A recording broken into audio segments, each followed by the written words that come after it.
Hey everybody, it's Gluttonous and welcome back to some more Magic Arena. Today I'll be playing the Decathlon Event number 3, an Innistrad Crimson Vow Traditional Draft. So, we're going to be trying to compete and get that Decathlon token, as I will be trying to get probably all of them at this point. I've gotten all of them so far. So, yeah, without further ado, let's get into this draft and see what we want to pick one pack one. So this pack has some great removal in it. We have Hero's Downfall at uncommon in black, Flame Blessed Bolt at common in red. I like both of these cards quite a bit. Kind of like going for Hero's Downfall here. It can kill a lot more stuff than the Flame Blessed Bolt can, although Flame Blessed Bolt is more mana efficient. The other thing I kind of like about Hero's Downfall is we are sending a signal that there's no black in this pack at least. So if we take Flame Blessed Bolt here and pass will take Visionary, somebody is going to take that Visionary and maybe try to go down the red path. But here, nobody can really take any playable black cards out of this pack if we take Hero's Downfall, so that could help keep the color open, and we could just stick to cutting black here and take the best black card in this pack as well, Parasitic Grasp, 3 mana, same cost as Hero's Downfall. If you cleave this to do 3 damage to any creature and gain 3 life, pretty good card there. The life gain's quite nice. It's certainly better than the other black cards in the pack, although we are still setting a playable one. I do think Rot-Tide Gargantua was pretty solid, pretty fine. Yeah, Parasitic Grasp, one of the best cards in this pack. The number 1 best might be Markov Waltzer, but it is a gold card, so it is very committal, and it's a card that's going to be completely unplayable in the same deck as our Hero's Downfall. Sometimes you can splash a third color, but not really in a deck that's going to run a double black card and a red, white, gold card. That's a very difficult splash. Pack 3 now. Well, pick 3 now. We have Lantern Bearer in blue, which is phenomenal. Just a 1 mana 1/1 flyer, gets there, starts chipping in. Later in the game, after you exploit it or chump block with it, you're turning any of your medium threats into a game-ending kind of card. So I do really like Lantern Bearer. Like Courier Bat, I like Wedding Security. These are both fine. Wedding Security is kind of just a big dork on the ground, but if you have a lot of blood tokens, turning them into straight card draw instead of filtering is nice. And Courier Bat is quite nice with a lot of life gain, so real good in white-black, and it's just okay in anything else. I'm pretty fine to keep cutting black here, but I am very tempted by the Lantern Bearer. Heron of Hope's pretty good too, as is Thirst. I'm going to take Courier Bat here over Wedding Security. I feel like blood tokens are already pretty great, even if you aren't fully drawing a card off of them. So Wedding Security, just making them a bit better. I'm not super high on the card, whereas I do really like Courier Bat if you can get the life gain going for it. And we do see a lot of white in this pack, so maybe we can move into white-black. There's good blue and red here, though, as well. We still see a Braid in red. The black here isn't great. These are both kind of filler, but playable. Yep, I like Cruel Witness, I like Screaming Storm, just big blue flyers, or a couple good white cards, Drogskull Infantry on 2 or Heron of Hope on 4. Heron of Hope works better with Courier Bat, so I think I'll just take Heron of Hope here. Potentially be moving into white-black life gain off of this Courier Bat pick. Although now we see a bunch more blue, although also Undead Butler, which is great in black in my opinion. 2 mana for 1/2, mill 3 when it dies, bring something back from the grave, so just pick up whatever the best card you milled was, or the best creature that's died throughout the game. I like Undead Butler quite a bit. I'm happy to just slam it into here. Just commit entirely to black, but leave our second color still a little open here. Not necessarily white-black, but Courier Bat is somewhat of a gold card. It looks like a mono-black card, but secretly it's kind of a, at the very least, like a hybrid white-black card. It definitely pulls you in that direction a bit.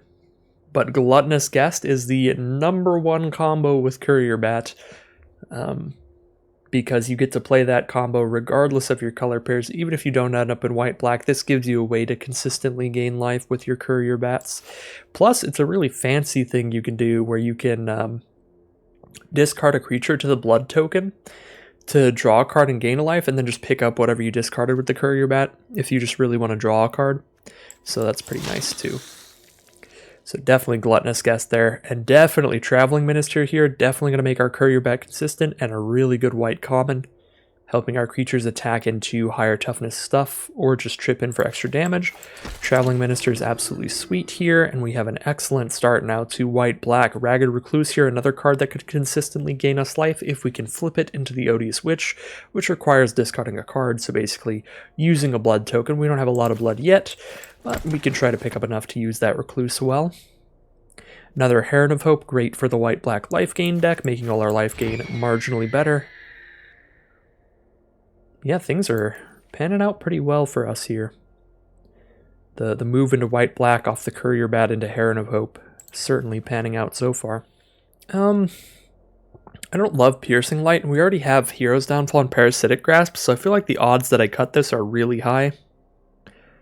Whereas maybe somehow I get pushed into blue and I do run a Scattered Thoughts. Wow, triple Heron of Hope, let's go. We're getting there off the life gain. I don't think we're going to take any more Heron of Hopes at this point, but I do think the card is quite solid. Gains just a ton of life. And I'll take an Adamant Will over a Piercing Light. Although maybe I should have taken that Screaming Swarm again for the potential of a move into blue if something weird happens.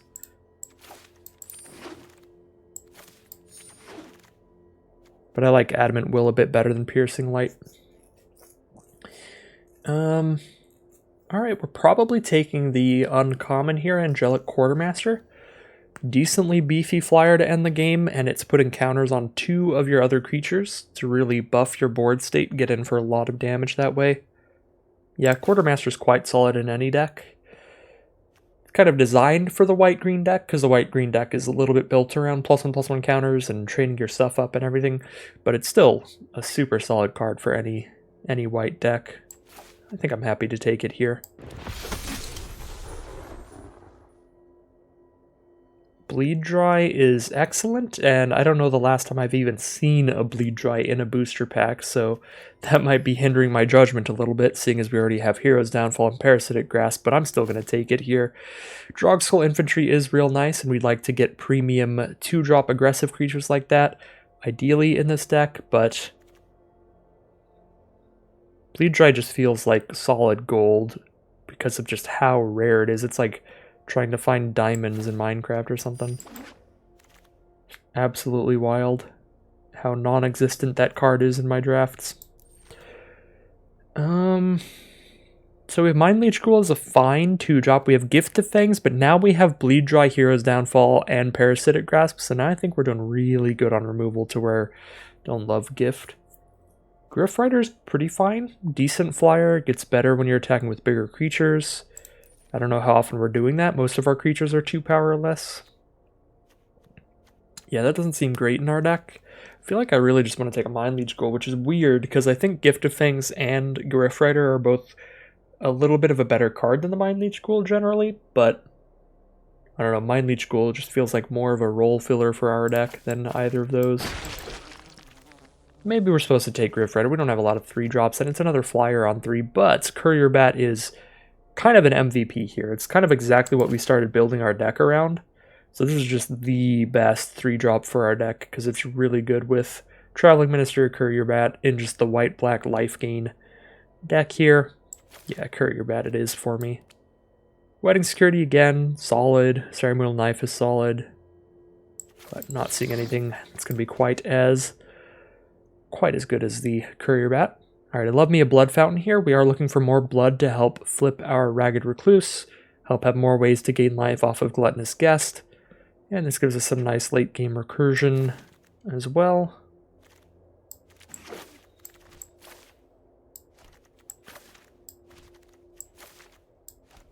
Alright, pick 6 now. We have Drogskull Infantry, Dawnheart Geist, Wedding Invitation.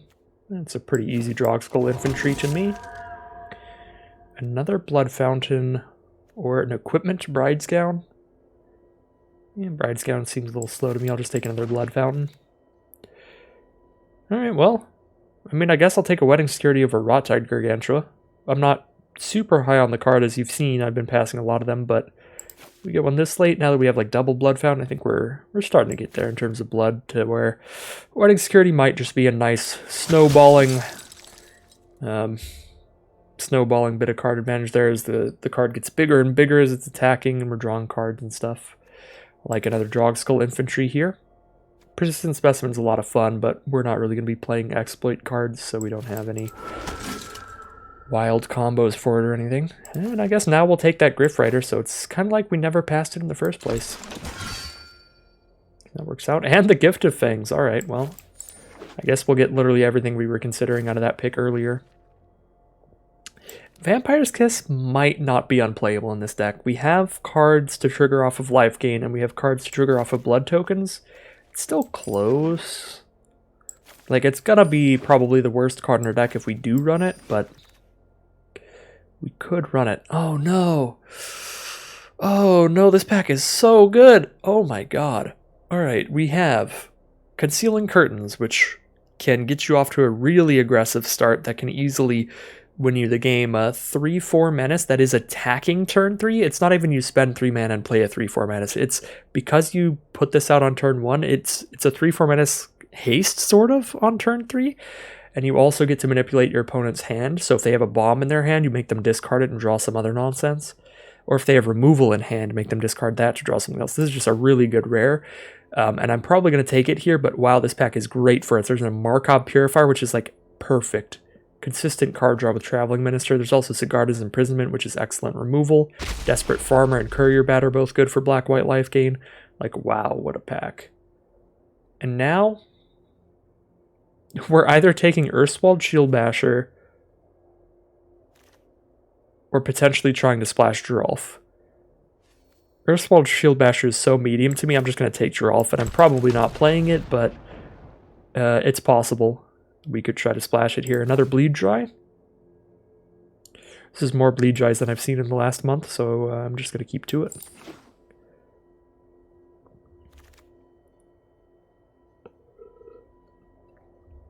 Alright, another Courier Bat seems sweet to me. Another a first Panicked Bystander does seem pretty awesome to me as well. Consistent way to gain life. A little less consistent than like a Traveling Minister, but still solid. And this turns into a really big threat for its mana cost if you gain 3 life in one turn. Yeah, Panic Bystander actually seems like a lot of fun. I already have double Courier Bat. Maybe we can wheel this one and get a third. We have 2 Blood Fountain as well. We have a lot of recursion.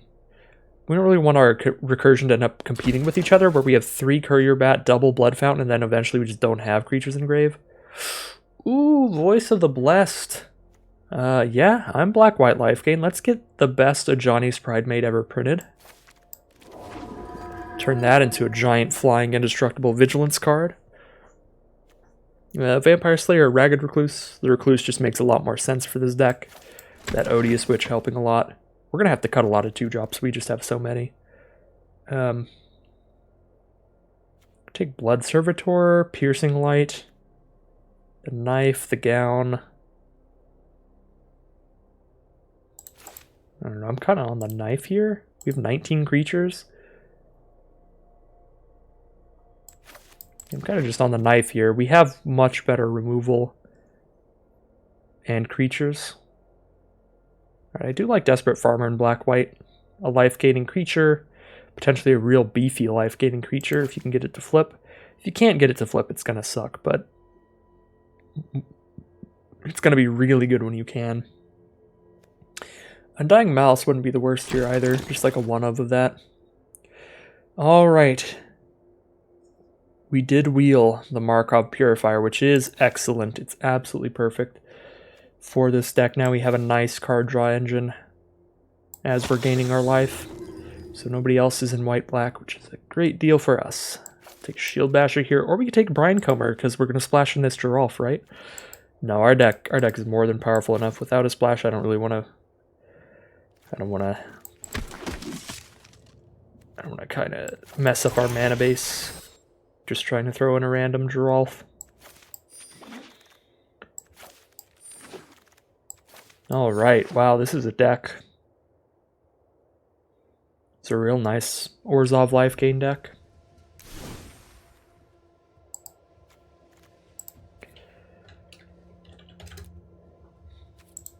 We have 23 creatures and 11 non-creatures in here. We have quite a loaded deck. We have 51 cards, so 11 to cut.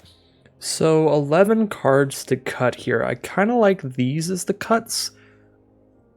These creatures that I've set aside are our weakest creatures or our creatures that synergize the least with our deck. Desperate Farmer does synergize decently with that life gain, but if we can't get this to flip well, it's going to be very bad. I mean, we do have a high creature count, so maybe we do get it to flip well. I don't know. That's the only creature that I've set aside that I'm not sure if I should have. I set aside the Undead Butler because we've got quite a good curve of aggressive early game creatures. A lot of 2-power, 2-mana creatures, some evasive creatures on 3 mana. So we're trying to get pretty aggressive. So I don't love having just the 2-mana 1/2 on curve, and we also have good recursion in this deck without Undead Butler. We have 2 Courier Bat and 2 Blood Fountain. I am considering cutting 1 Blood Fountain, but even 2 Courier Bat, 1 Blood Fountain is quite a bit of recursion, so I don't think the Undead Butler is necessary here. Mind Leech Ghoul obviously doesn't really synergize with our deck, it's whatever. Griff Rider, same. Blood Servitor, same. Shield Basher, same.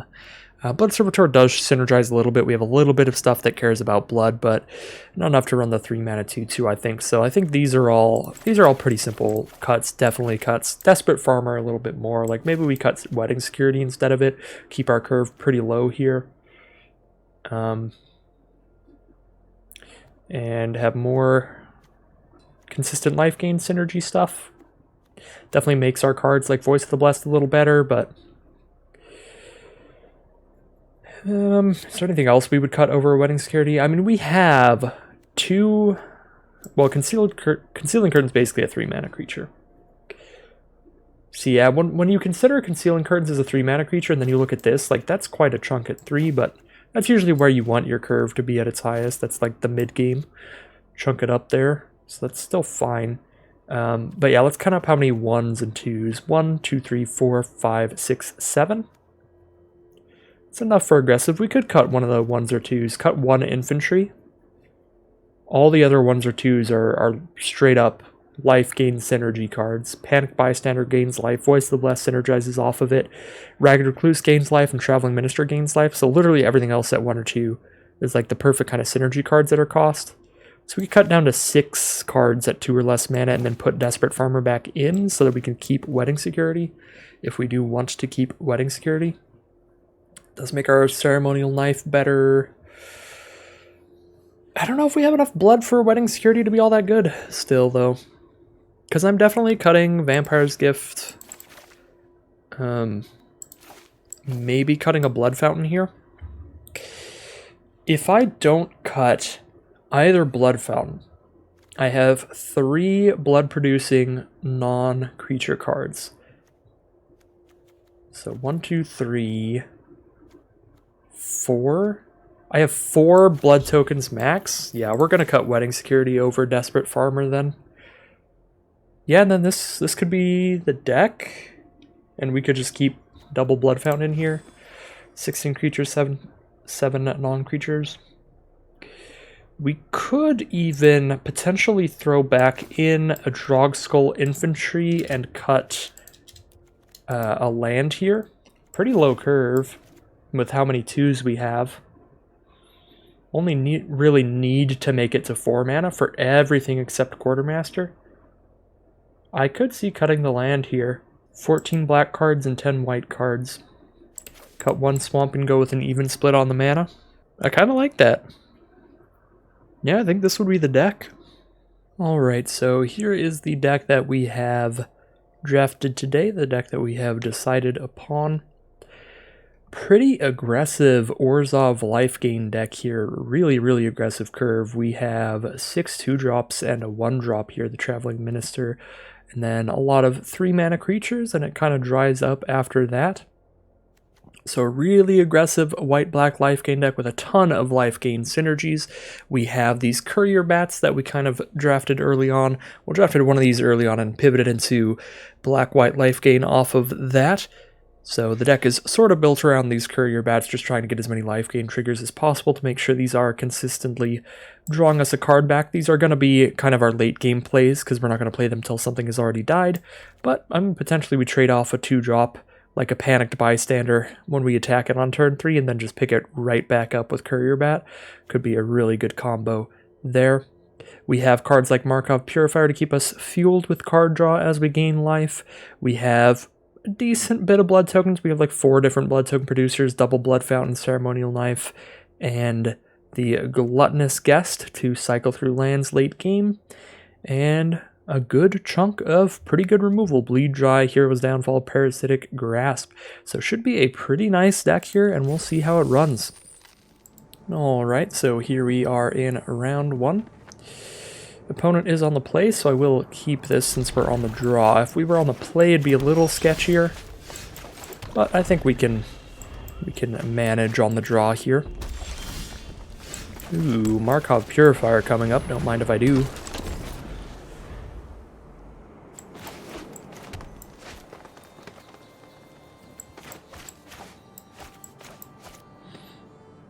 So our opponent's on green-red. They start off with a Belligerent Guest. We'll definitely attack into that, I think. Could hold it back to kill it if they attack in, because I'm not going to block with Purifier. But with a bunch of life gain in our deck, I'm fine with them damaging us. They can have their blood tokens if they want as well. What a great hand of removal here. Parasitic Grasp, Hero's Downfall, and Bleed Dry.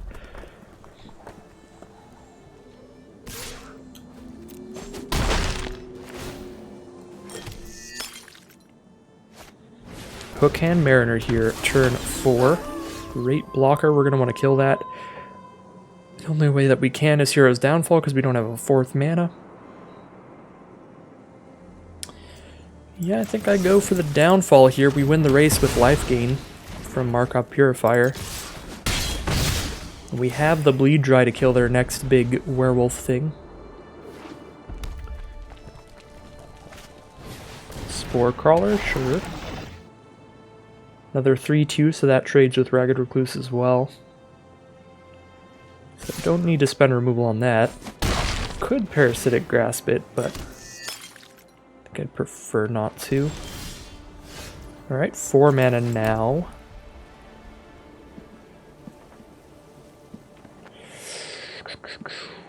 Do I want to get out Voice of the Blessed right now? And just hold up a Parasitic Grasp? The Grasp only shoots humans if we don't pay 3, so I feel like that would not end in me casting a Parasitic Grasp. It's a vampire and a fungus out. But the Voice of the Blessed would then be out for future turns, whenever we're gaining life, which is definitely not right now. Yeah, I mean, I'm just going to play Voice of the Blessed here.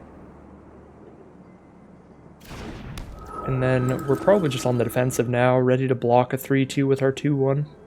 Because I'm definitely not attacking with Markov Purifier. And if I attack with Ragged Recluse, none of my creatures on board are creatures I'm going to want to block with against this Spore Crawler.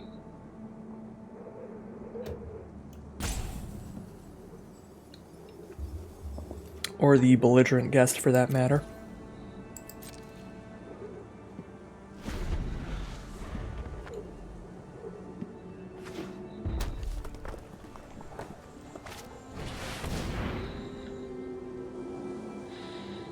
Well, that's going to get bled. We are definitely bleed drawing on that, because that's a really big problem.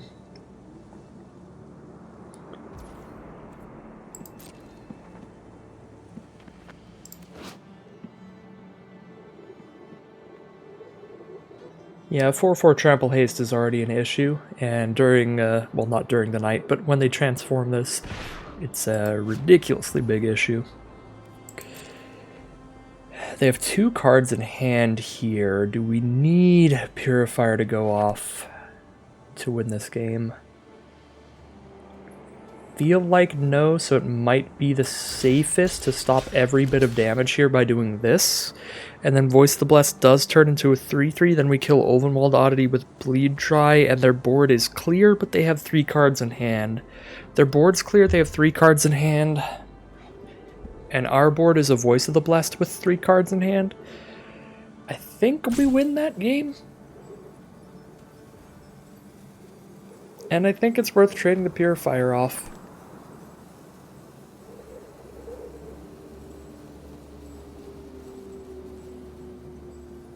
I mean, if we don't trade the Purifier off, we're going to 9.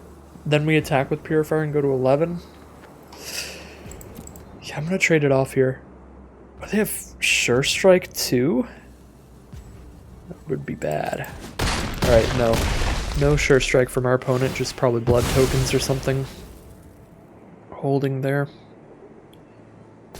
Man, it's so fancy you get fancy blood tokens if you have the fancy version of the card that produces them.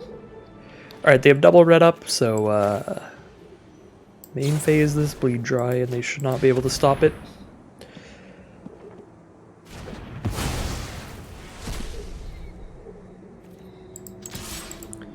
And now we have the card in hand advantage and the life total advantage, but our opponent has blood tokens to make sure that their cards in hand turn into good stuff. Well, that's very bad. Our opponent's deck is just chock full of must-kill giant green threats. This is going to be a rough matchup. We have good removal in this deck, but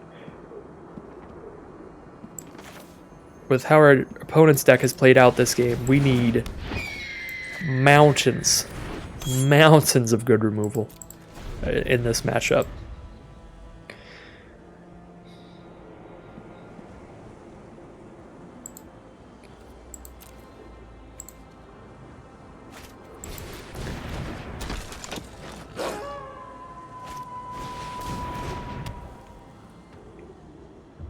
Curse of Hospitality, now they get to cast my own cards against me.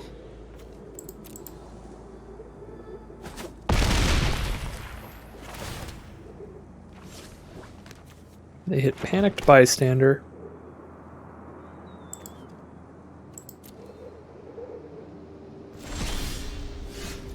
We hit Courier Bat here. That's pretty interesting. Courier Bat from Markov Purifier. We gain a bunch of life because we get to gain life off Parasitic Grasp, which will be 4 life because we have Heron of Hope on board.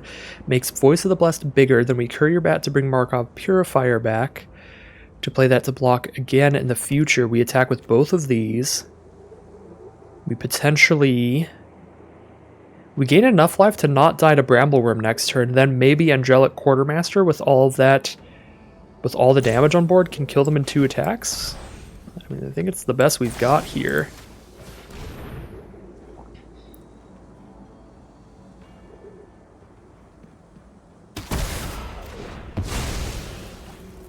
Yeah, we're putting them to 10.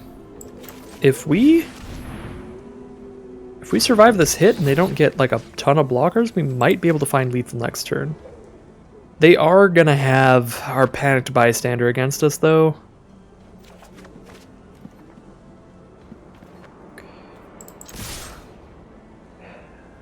So I don't think we quite get there, unfortunately. But maybe we can find a way to survive one more attack after this.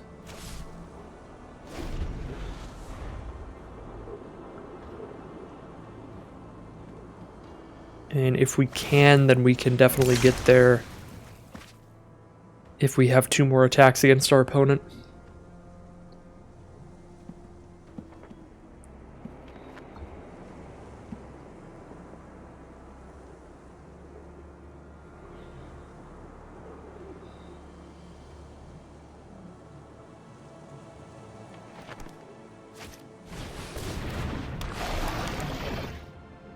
Yeah, they're gonna clutter up the ground here.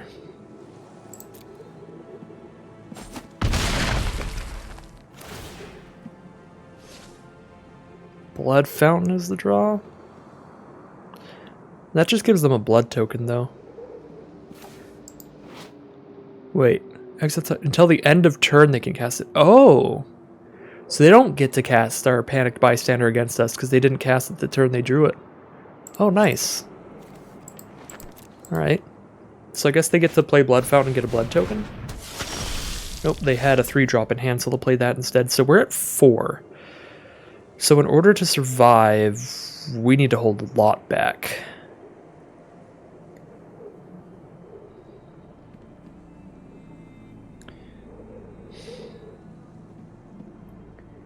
Can we Markov Purifier, give Heron of Hope lifelink and survive? If we give Heron of Hope lifelink, we attack in and gain 3. Attack in and gain 3. We're at 7 life. At 7 life, we can block... Alluring Suitor alongside Brambleworm, I think, just kills us. They just attack with those two, and they can buff for 4 mana. So that'd be +4. So 7, 8, 9, 10, plus 4 is 14. So 14 damage at 7 life, we need to stop 7 of it. We'll have 4, 5, 6, 7... 7, 8, 9, plus gain 2 off Purifier? Maybe we can.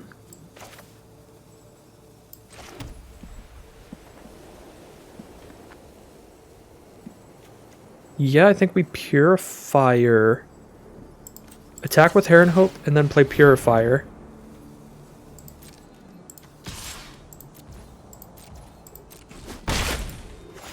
And maybe... I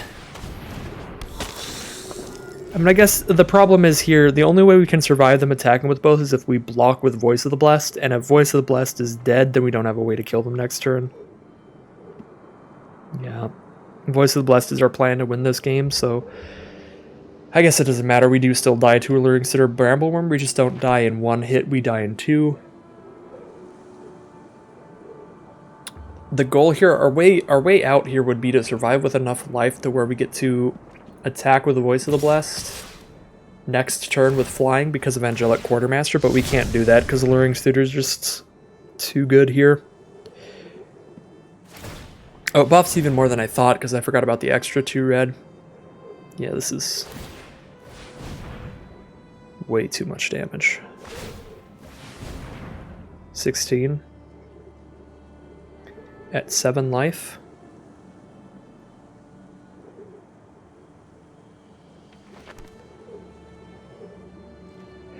So Markov Purifier essentially stops 6 of this because we gain 3. So stop 6 of it, 6 of the 16, and we're taking 10.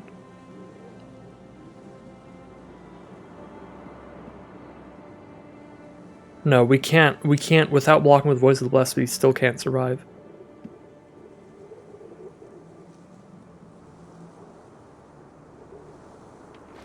So essentially taking 10 here, going to -3. Courier Bat stops 2 more and we go to -1. There's no way to survive here without blocking with Voice of the Blessed. That sucks. I guess we get to kill Brambleworm then? Now that we can't find lethal next turn anyway. But their whole field has Trample and this thing gives everything fire breathing.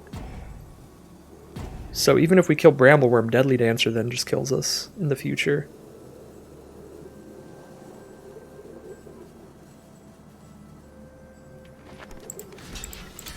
Guess I get to keep 1 creature this way and be at like 1 life or something. Maybe I die right here, maybe I did the math wrong, that would be fine because I've essentially lost this game already. But I think this way I survive and keep 1 creature on the board. The Purifier or the Voice of the Blessed. If they keep me my Voice of the Blessed, I just win. So I get to keep Purifier this way. Yeah, I survive with 2 life. Cool. And the Dancer's gone. There's no way I don't die to Brambleworm on the Crackback. Unless, maybe if I hit a land here, I get to play Quartermaster plus give the Heron life gain. I don't think that quite gets us there, though. We don't hit the land anyway. So we gain 3 off of Purifier, we gain 3 off of Heron of Hope. If we spend the mana into life gain on Heron of Hope, we can only hit our opponent for 2, attacking with Heron of Hope. So Purifier essentially gaining 6 means blocking Brambleworm with Purifier puts us at 1. Which means we have to have blockers for Spore Crawler and Gluttonous Guest. So we can't attack with Heron of Hope. Well, I guess Heron of Hope gains us 3, so gain 3, go to 1, 0, go to -1 here. Nothing we can Blood Fountain. Yeah, just play Quartermaster and pass, and Brambleworm goes to town. I guess we can double block and kill a Brambleworm, that's a thing. And Blood Fountain next turn. I'm surprised we're still in it here.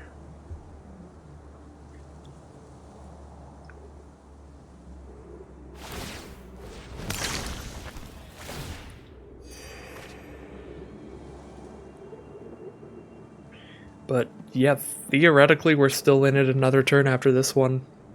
We're just so far on the ropes every turn. I need to start playing a little quicker.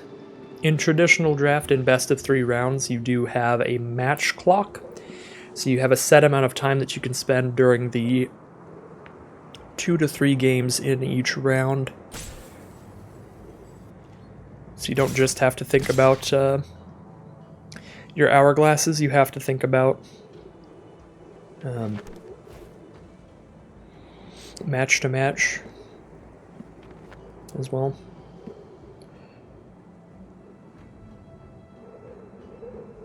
We double block Brambleworm, they only kill one of our creatures. We lose 2 creatures if we want to kill both of these. If we want to kill both, then we double block Brambleworm with a 3/4 and a 3/3, and whichever 3/4 we want to live, we throw it at Sporecrawler.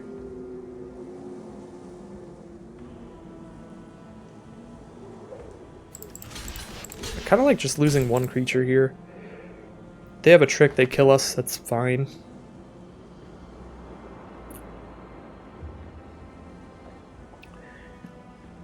I need to focus on playing quicker. The odds of digging for a victory out of this are really low. So I should just focus on not expending too much time, just trying to get our opponent to have to spend more time thinking and killing us here.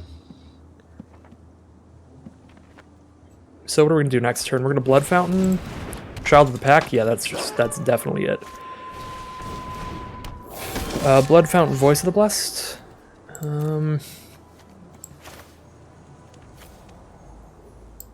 3 blockers here. I guess it's not over. We Blood Fountain their end step if they don't attack us. If they do, we have to give Heron of Hope life gain.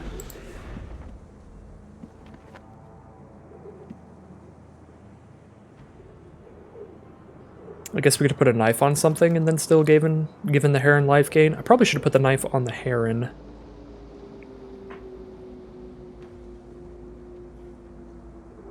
We could have put them to 1, or put them to 2, which is cute. But we would have died. Not holding the blockers up. Alright, I guess we still die. Maybe not quite, we're getting 4. We're at essentially 7 here. Maybe not quite. But probably.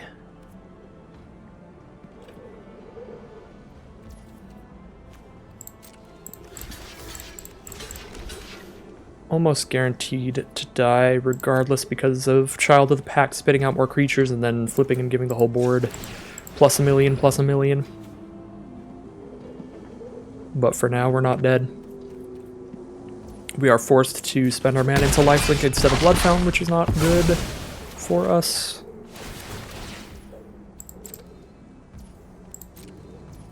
Oh, that was our own infantry they got off the Curse of Hospitality there, so they're both in our graveyards now. That's pretty cool. Play our own planes against us. Rude. They can gain a bunch of life off Brambleworm, so we definitely can't attack well. Alright, they've dumped enough mana, they're not making another creature with Child of the Pack at least. We can throw a Drogskull infantry onto Heron of Hope and just hold up life gain mana. Gain a million here. Yeah, 5, that'd be 6. Gain 6 life. Gain 6 life, attack, gain 6, we're at 10. Take 1, 2, 3, 4, 5, 6.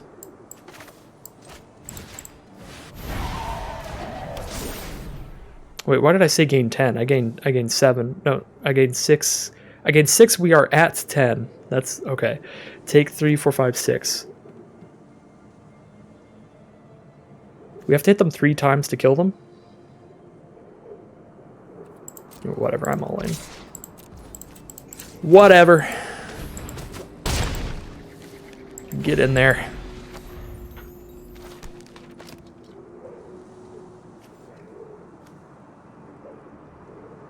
Slowly but surely we're getting our time back. That's kind of just my goal here. I'm just trying to get the times swapped back to where we're back to even here.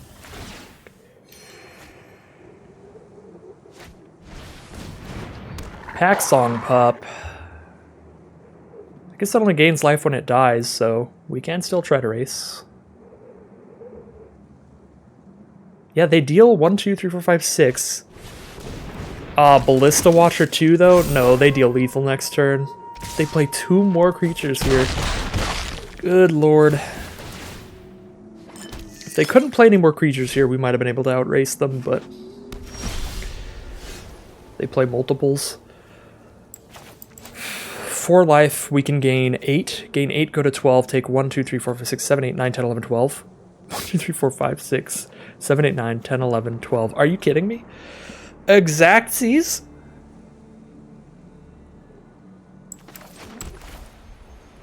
Exactsies, and I don't have enough mana to equip the knife to make it so I'm at 1 more than enough. I guess because of Pack Song Pup, it would have been Exactsies even if I could equip knife here. And I guess they can't kill us if we don't attack then.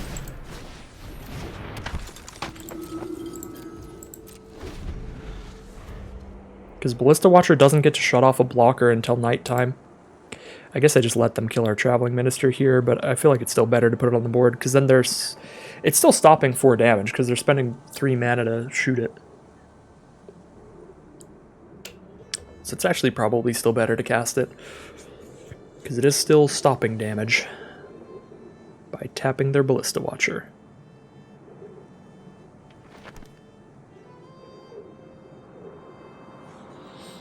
Alright, cool. We did it! Our opponent has now used more of their clock than we have.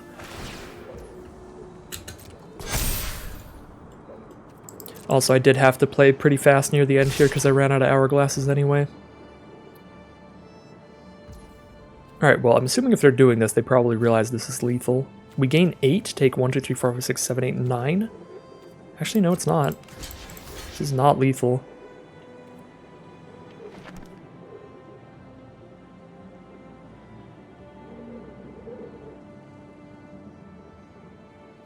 We're about to use more of our clock here, because now I have to figure out if we can kill Child of the Pack here instead of Ballista Watcher.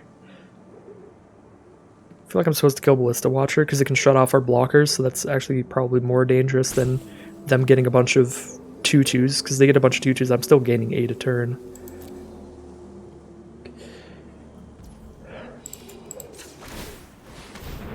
They're going to cast no spells here, so that Ballista Watcher flips, and then they can kill Minister, so I think it is good to kill their Ballista Watcher.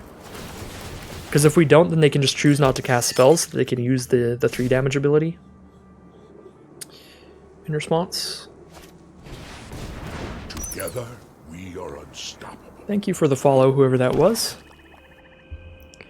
I am not live right now, but I do still get those. I get the audio alerts in the recording program. Alright, Rending Flame, cool. I'm speeding through my turns now. Hey, Heron of Hope. Another one. Woo!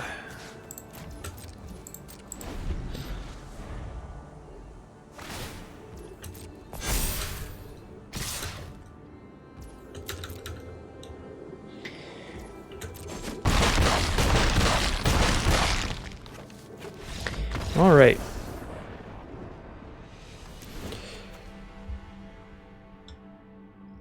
So, what do we want in this matchup? We want everything that can kill big threats, and we already have that all in our deck, so I think I run it back. They're not playing vampires. Well, they're playing a little bit, but they're playing mostly wolves. That's true. They have got red vampires, so that might not be the best thing ever. I think I just run it back here. I'm really surprised how much we fought there. There were a couple turns towards the end there, which were like 3 or 4 turns after I had already decided, yeah, we're definitely gonna lose. Where I was like, well, I mean, we're stacking up such a big Heron, or just such life gain here. Maybe we could find a win through this. I don't know, maybe given infinite time to think about it, I could have maybe found a way to sneak one in there, but it would have been real tough in that situation. In that position. But it's possible there was a win in there and I just missed it.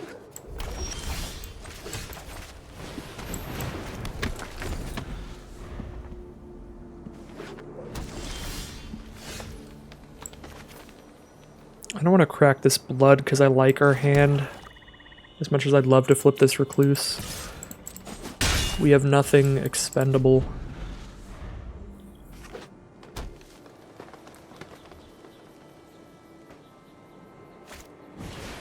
Alluring Suitor. Card is good. Ceremonial Knife. Now we have something expendable. Although, it still might be better to keep it. Get a lot of value out of it over time.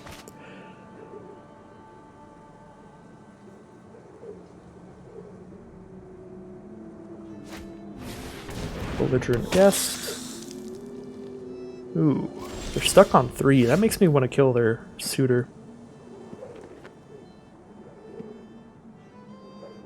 We know they have really big stuff in hand, or not in hand, in their deck. So the Bleed Dry could kill that later, but we can also keep them off their mana this way. If they're stuck on 3 and we get rid of their thing that slams down 2 more mana here.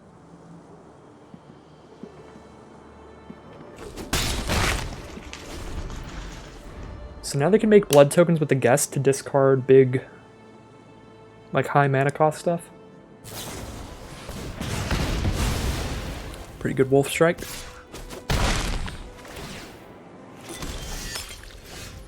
We get our Quartermaster here, but we're only putting a counter on one thing, which isn't great. Still probably good to play the 3/3 flyer. Stay aggressive.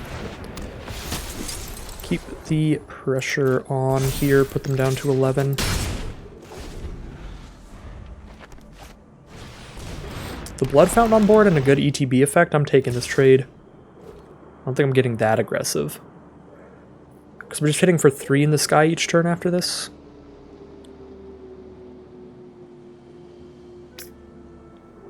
Well, we throw a Ceremonial Knife on this and it kills them in 3 turns. Actually gonna keep it. Was considering it because we have a Blood Fountain on board and a Blood Fountain in hand, so...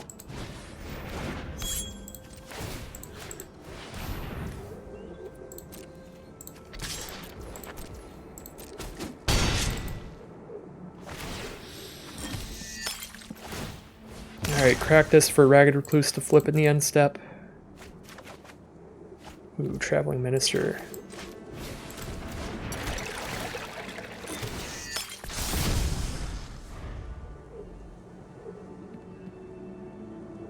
Now our Odious Witch can attack into one of their 3/2s that can also block one. I mean, I'll attack in with the Witch into 2 3/2s. At this point, they're down to 7. Down to essentially 3 because of how we're hitting them in the sky. Minister double Blood Fountain here makes me pretty free to just slam in. I guess I can crack a blood first. See if we draw something that matters.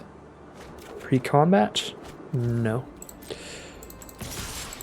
Double block with 2 Spore Crawlers here to try to draw out of this. They go to 2 life.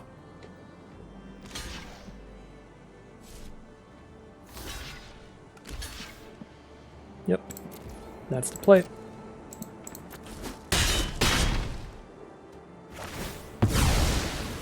Two life with 1 blocker out. We're going to play 2 more attackers. If they can't kill the flyer, they're dead.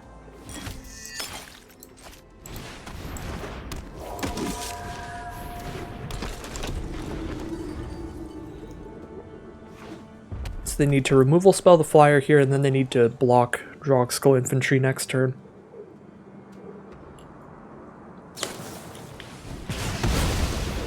Alright, bolt the infantry and then scoop them up.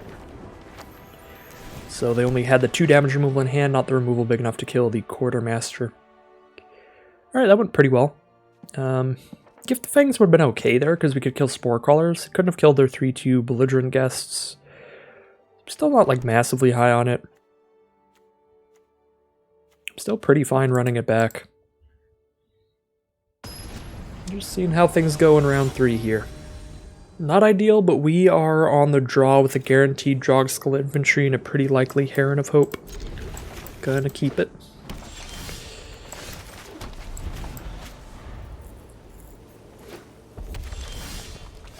Ooh, Voice of the Blessed. Rather infantry first, because it's more expendable.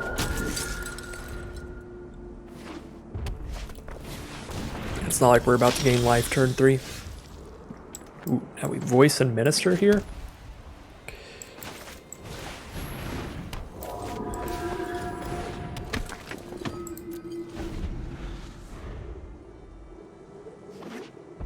Four mana from our opponent.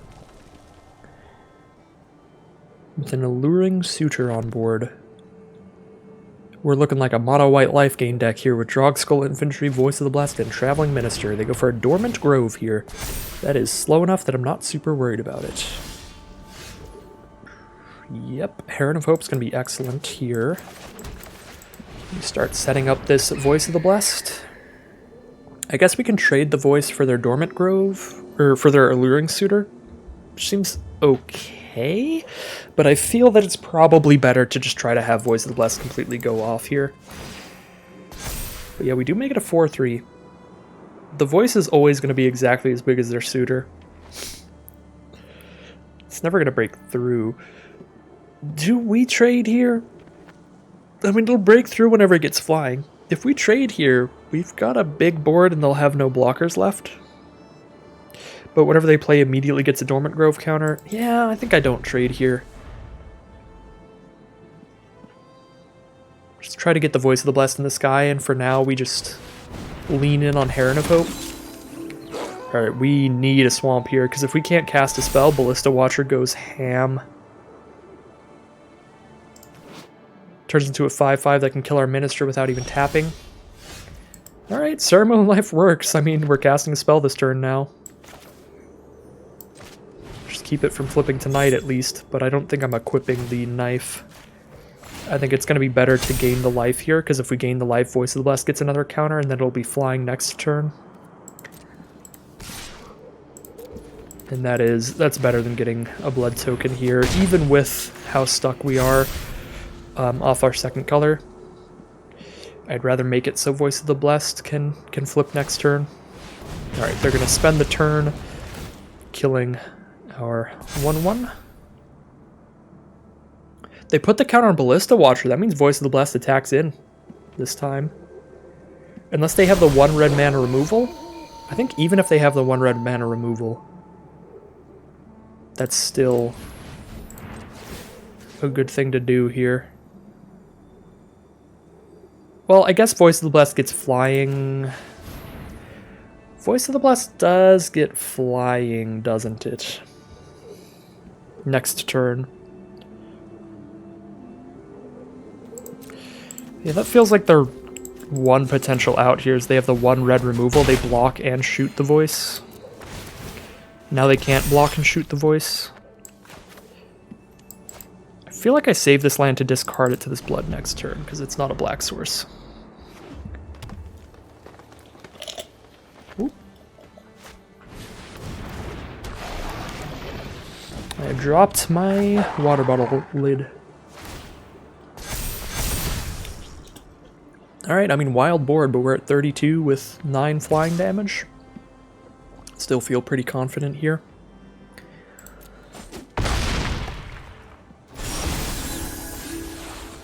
Alright.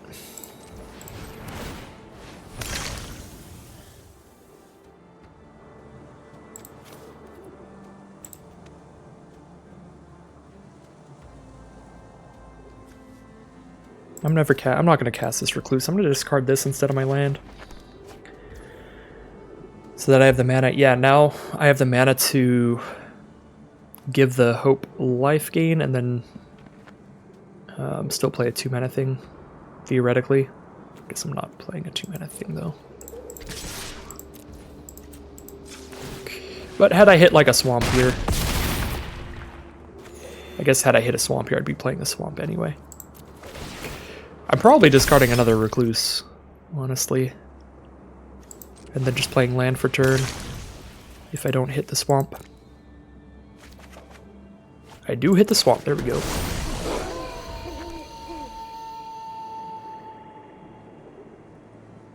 So they're at 5, I'm at 30.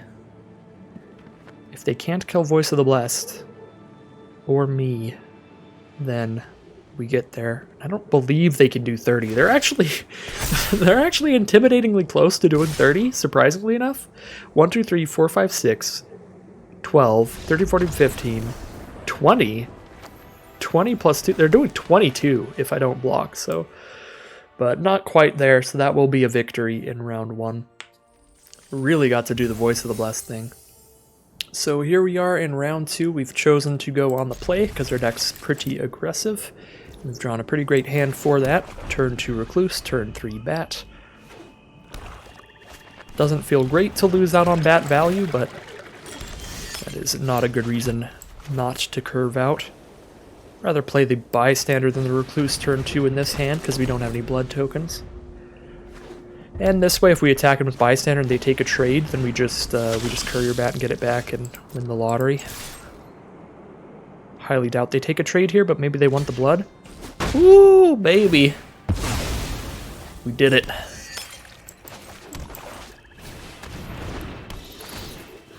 Feels good. Feels like a good combo.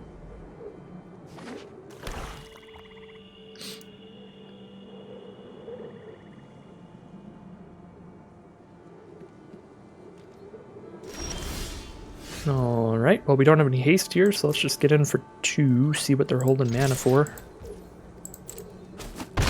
Nothing yet, they're not going to kill the bat. Better to play Bystander than hold up a downfall here. So they're just going to use some blood tokens here, I guess.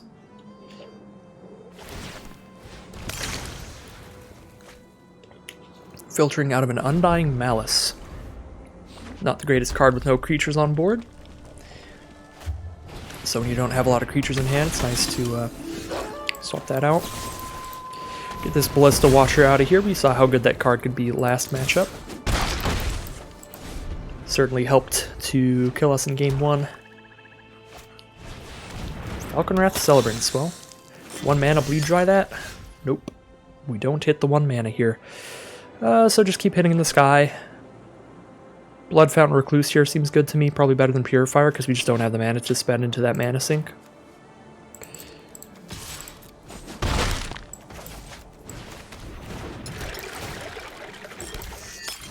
And now we have this blood token next turn. If we don't hit a land, discard one of these cards. Draw a card, flip our Recluse, and try to get to the land we need for Bleed Dry. Although, theoretically, we don't need to kill the Celebrants. We are a life gain deck, and we're already on the aggressive, doing a lot of damage to them.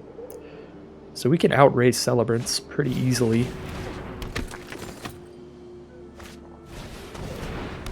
Ooh, if they get multiple Recluses out, though, for 3/3s that drain us alive when they attack, it's a little concerning. Now I'm a little more worried about my life total than I was a turn ago.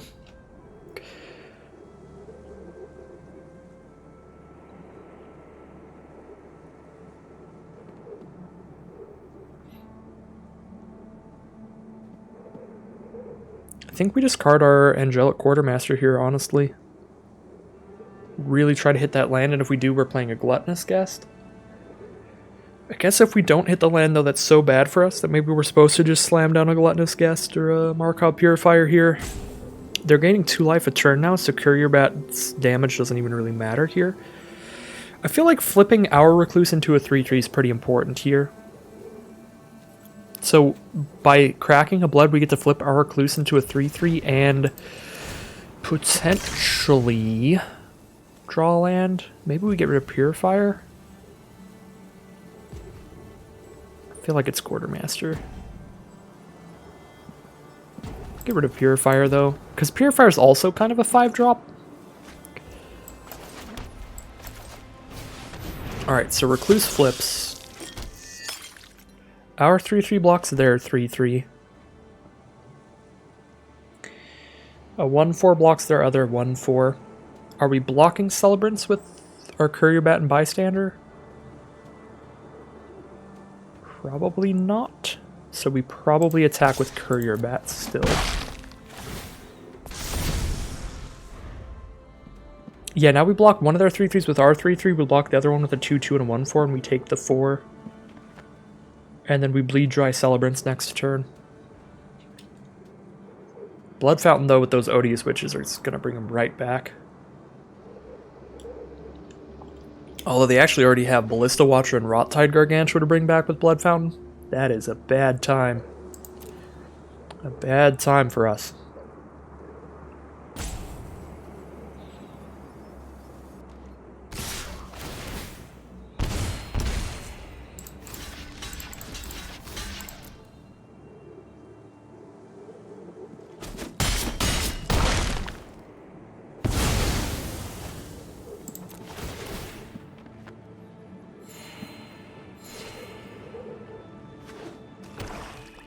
Alright, Blood Tithe Harvester can kill whatever they want, and they have the Blood Fountain mana. I think we let Harvester go off. So we're just going to kill Celebrants here, and then whatever they play here is just, it remains.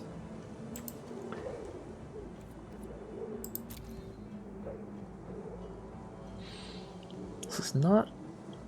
It's not great. We're gonna have to beat Rot-Tide Gargantua, Ballista Watcher here.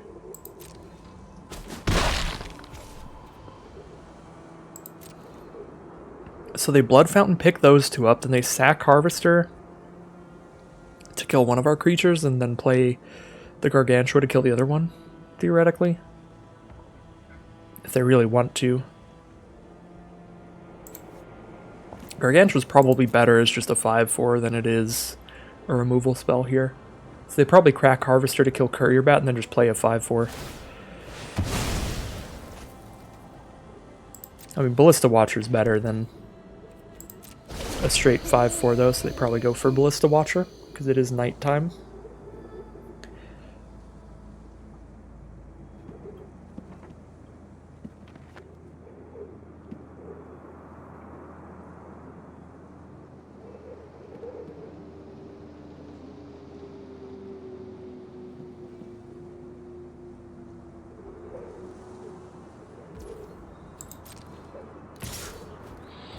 Is Celebrants more important to kill than Ballista Watcher? Because it's hitting us literally right now, I think it is. I think if neither of them had Summoning Sickness, probably better to kill Ballista Watcher, but if we don't kill this right now, we're going to 9, we're taking another hit of 4. And Ballista Watcher's only a bit stronger than the Celebrants. A decent bit, but not enough to where it's worth another 4 life. Let's kill that one instead.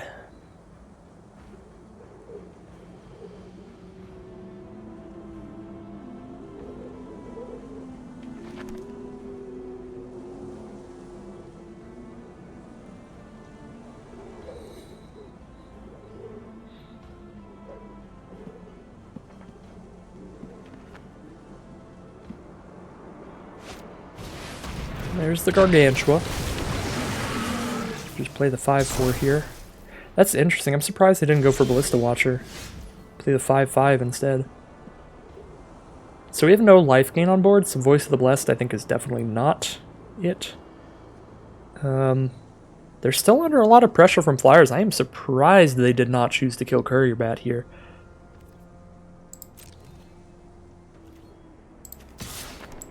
I guess we have Voice of the Blessed, or Voice of the Blessed. We have Gluttonous Guest for Voice of the Blessed, so technically we have a tiny bit of life gain, but not enough to like get this flying or anything. So if we play Voice of the Blessed, it just kind of draws Blood Tithe Harvester, but that might be worth it. Because if they don't kill our flyers, they die to flyers. But I don't know, we probably just keep flying flyers instead at that rate. And then they just Blood Tithe Harvester Heron of Hope, but Courier Bat gets to keep hitting for 2.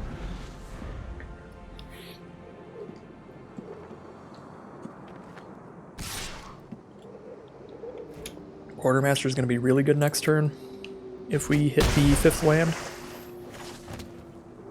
Well, and especially if they don't kill a flyer, but I feel like at this point, if they don't crack Harvester, that would be the boldest move in the world. They do crack the Harvester to kill the Heron of Hope.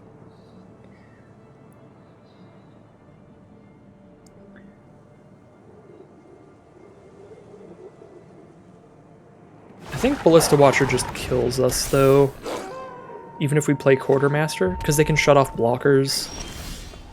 The back half of the Ballista Watcher is just so brutal. We did draw another Drogskull Infantry, so now we get to double spell so we don't just die to Ballista Wielder. Which is pretty big. And I believe we have to do that. Because otherwise they just stop all of our blockers. Just 1 damage to 2 creatures they can't block this turn. And then I have 0 blockers, obviously, if I'm not casting 2 here. So we cast 2, that'll flip the Ballista Wielder back to daytime, which means they cannot shut off blockers anymore. They get to shoot us for 1 in the face first. So we're down to 7. But now it is just a Ballista Watcher, not a Ballista Wielder.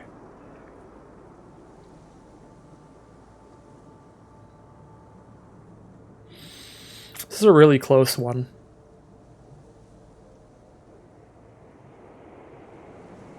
The Blood Fountain into Gargantua Watcher was pretty huge here, and I was pretty sure that was going to kill us, but it's not guaranteed at this point. Like, we have a potential victory here with just our little Courier Bat that could, if we can just huddle up as much as possible.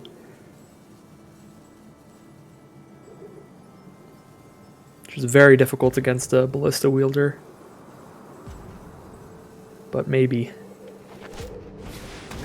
Gluttonous Guest is real good for our opponent. That gains a ton of life here with 4 blood tokens on the board. That slows down our clock dramatically. The difference between killing your opponent in 3 turns and killing them in 5 is massive. Maybe even 6 if they play another blood token at any point. Although, there we go, Angelic Quartermaster speeds things right back up, and because they played a spell there, the Watcher's a Watcher instead of a Wielder. So, Quartermaster it is.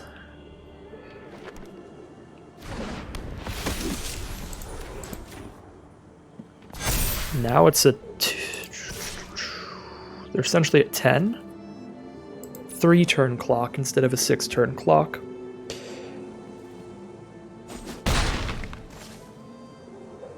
They crack these 3 bloods and we don't get to kill them next turn. Wedding Invitation? Oof. That's Exactsies. Seems good.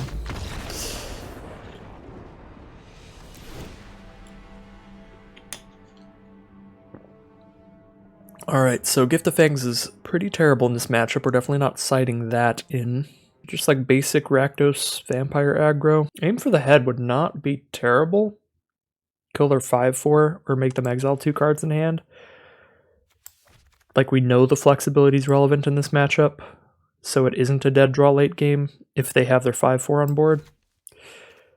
Maybe Aim for the Head's okay here. Flyers were big, so Griff Rider might be nice. Flyers definitely seem to matter in this matchup. I just feel like Ceremonial Knife has been very slow for our deck. Almost like Cutting Knife and a Fountain. Just some of our slowest cards here, just to try to speed things up.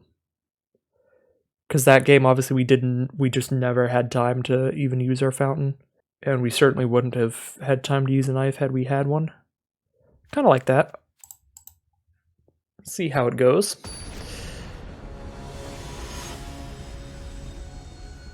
See if these additions make any sense in the gameplay. Well, this hand is unplayable. And this hand is fine.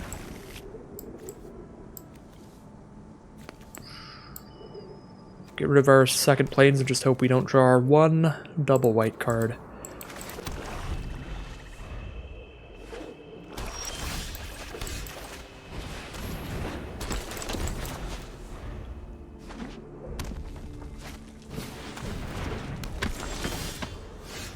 Alright.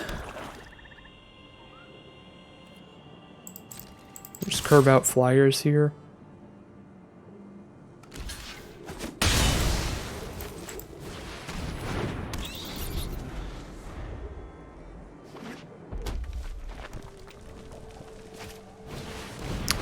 This is an issue. Getting a little worried here. We had to mulligan on the play, so we are definitely down cards here.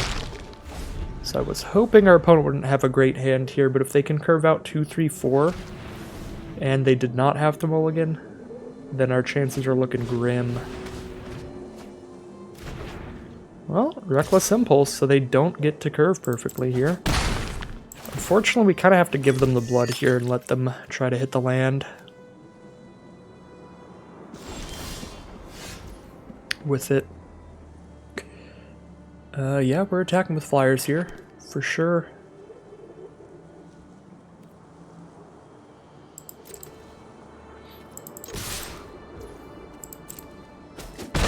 Block their guest with our infantry. They do still get another blood token out of it, but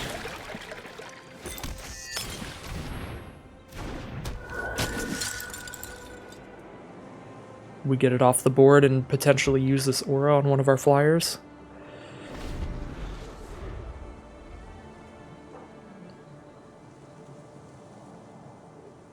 I'm surprised they did not crack the blood during our turn there.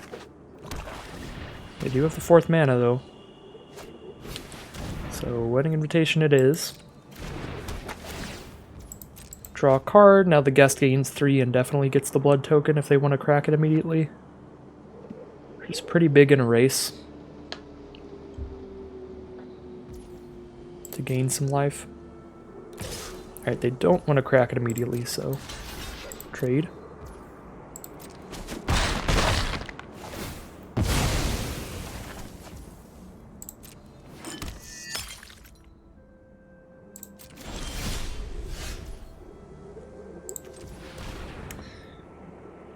I think I'd rather play Traveling Minister than give something +2/+2 right now, so we're going to Blood Token.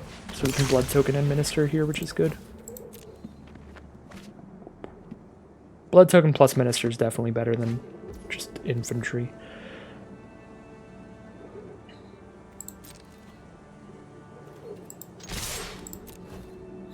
Now we could have theoretically Blood Token plus Infantry, but I'm still on the Minister plan. And now I might be on the Blood Fountain plan.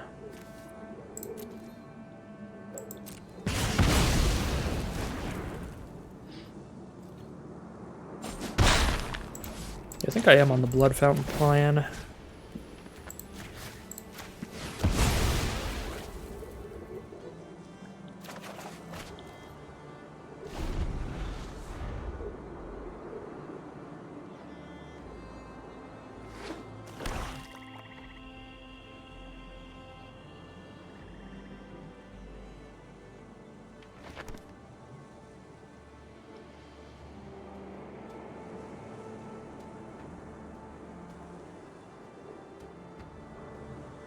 Maybe I miscounted, but I'm almost 100% certain that our opponent... Yeah, they had Belligerent Guest turn 3, then turn 4. I believe they attacked in, cast a Reckless Impulse, didn't play a land drop.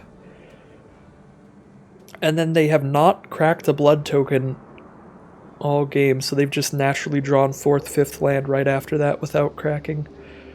That is not ideal for us.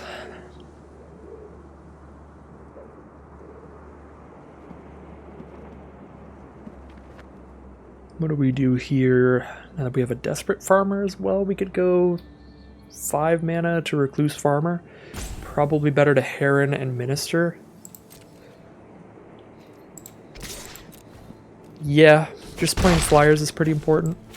So Heron and Minister it is, I think. Now they get to gain 5 life by attacking with this Blood Crazed Socialite, with Wedding Invitation and cracking a blood to it.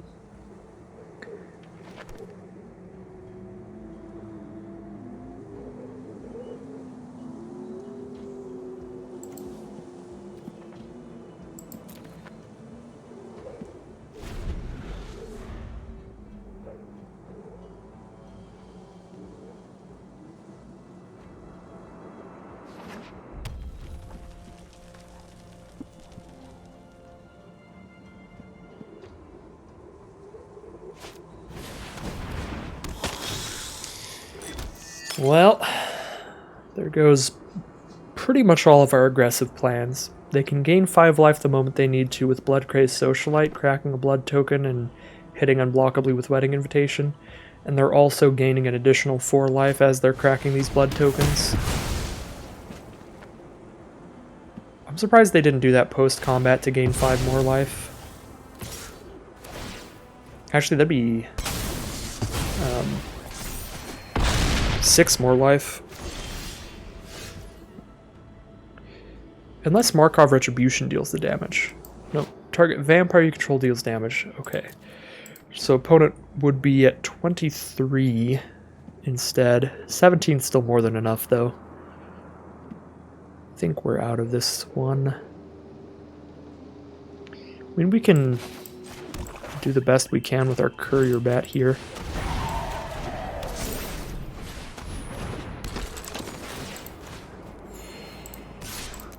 Oops.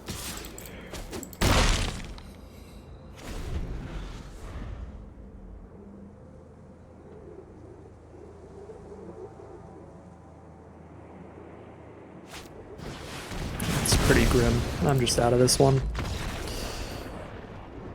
Well, not an ideal end there. Certainly we're hoping for a worse hand or some worse draws for our opponent there. Being on the play with the mulligan, we are down a card, just hoping for the best we can draw there, really. And our opponent was not in a similar predicament.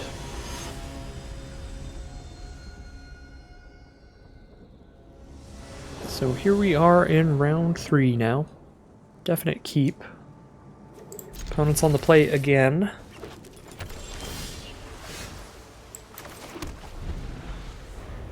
So we're on the draw here as well.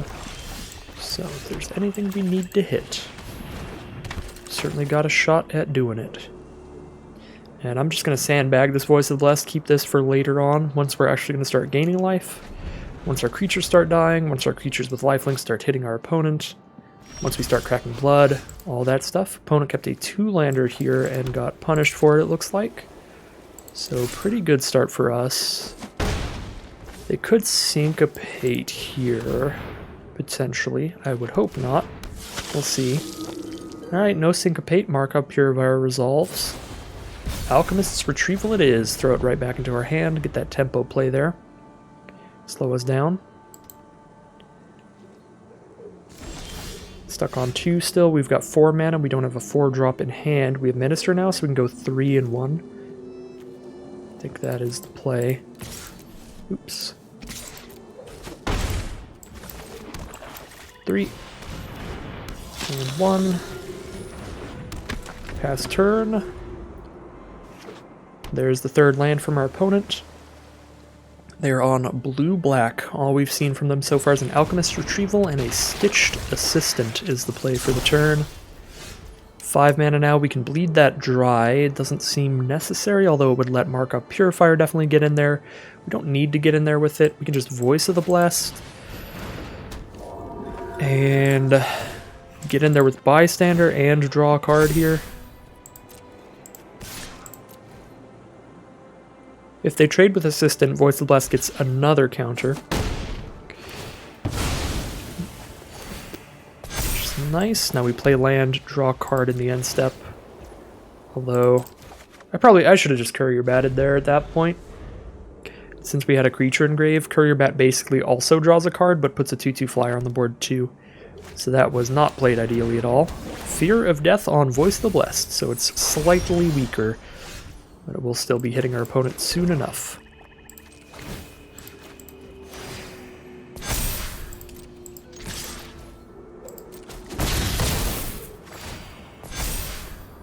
Alright, so we'll just do the Courier Bat this turn. Alright, and they scoop them up. Should have Courier Batted its turn sooner, but our opponent got really unlucky with their lands there, so played out fine for us anyway. So we're playing against blue-black.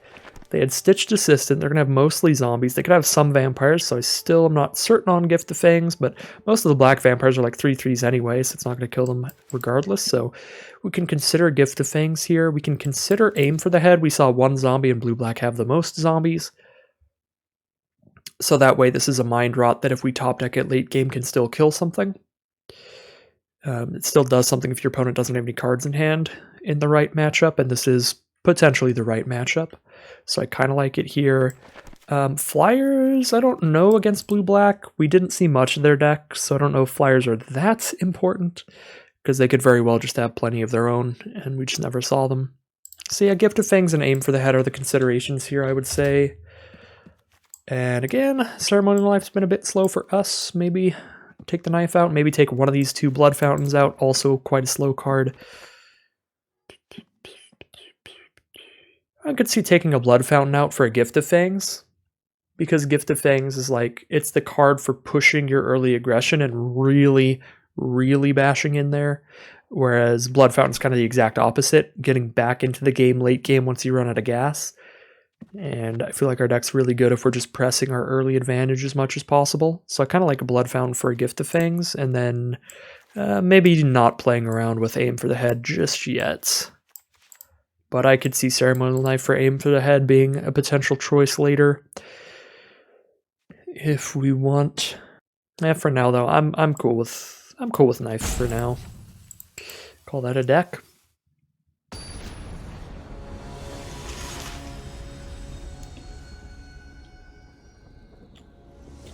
Wow, our opponent's avatar is much bigger than ours. Soren is really menacing when stacked there right in front of Fibblethip. Somewhat of a similar name, Fibblethip, Tibble. I should probably mulligan here, but I'm on the draw. If I hit one land, I got these.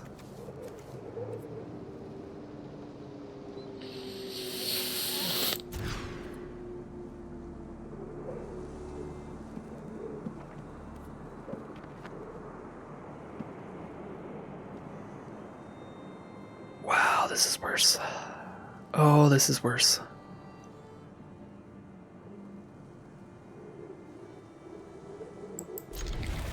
Just don't worry about it. Don't look at the screen for a couple turns.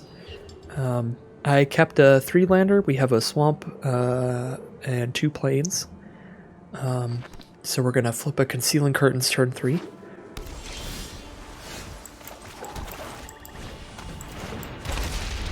Alright, I meant we have 2 swamps and 1 plains in hand here to flip this Concealing Curtains turn 3.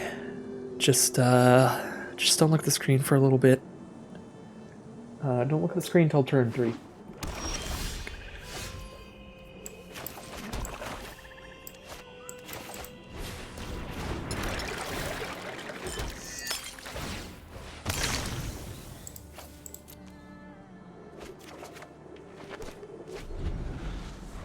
So turn 2 for our opponent, they've got 2 islands, or sorry, turn 3 for our opponent, they are on the play.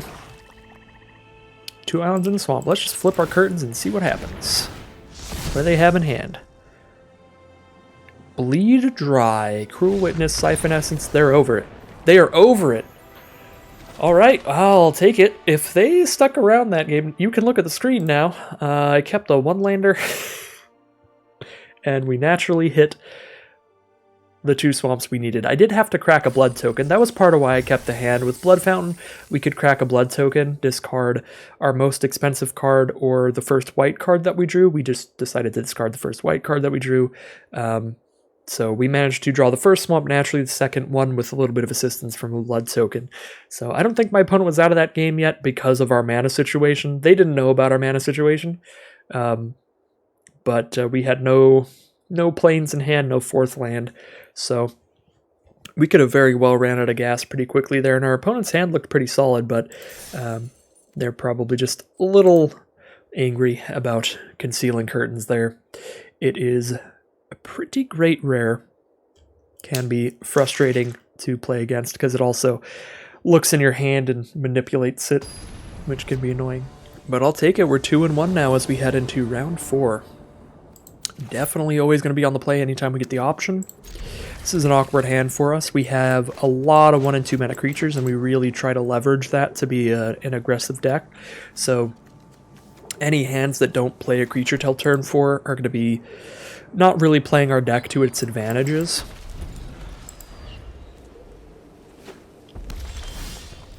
So certainly worried about this kind of hand, but I don't think it's worth a mulligan considering the mana base is great and we have a bit of interaction.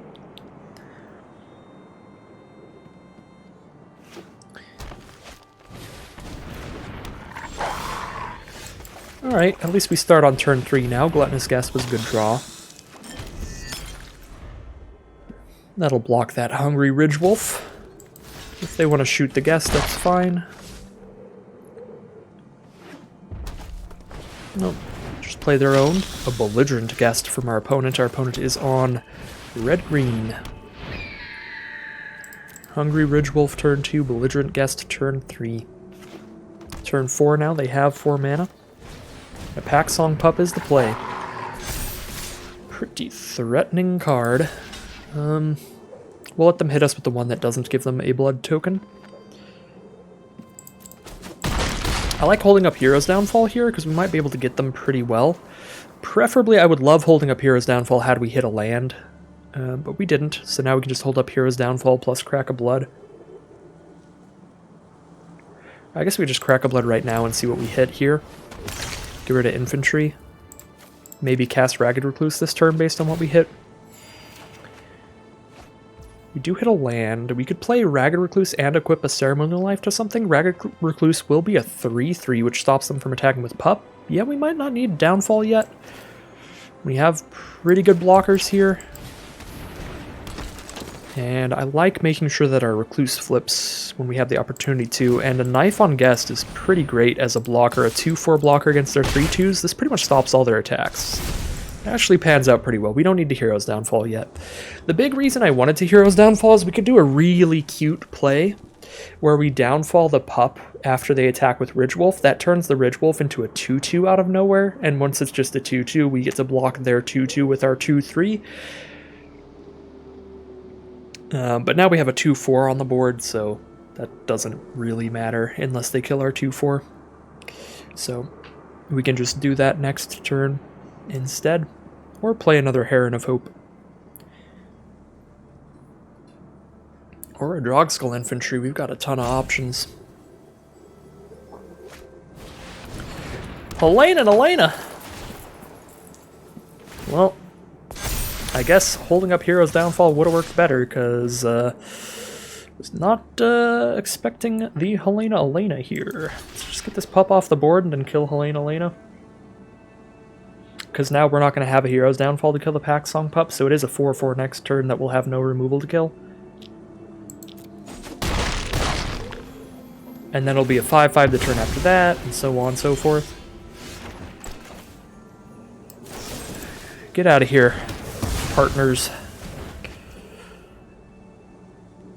I don't want any of your business going on. Your +1/+1 counters. I don't know what I do here. This Ridgewolf's going to start shredding me from the Helena counters. We could double block it, I guess, if I just hold back. Yeah. Well, on this land, we've got some more blood tokens in the deck. We double block and we only lose one creature. Yeah, we can still get back into this one. It's not the end of the world. This attack is suspicious, but I don't have much of a choice but to block here and hope they don't have a braid or something like that. Alright. That worked a lot better than I thought it would. Alright, they're just trying to whittle down the board for their menace creatures to get in, it looks like. Which is certainly working thus far. Just discard a land off this blood token. Alright, well, we play another Heron of Hope, go for the double block on this Menace 4/4 to kill that. We still have a Ceremonial Knife on the board, so I feel like I hold on to these lands still.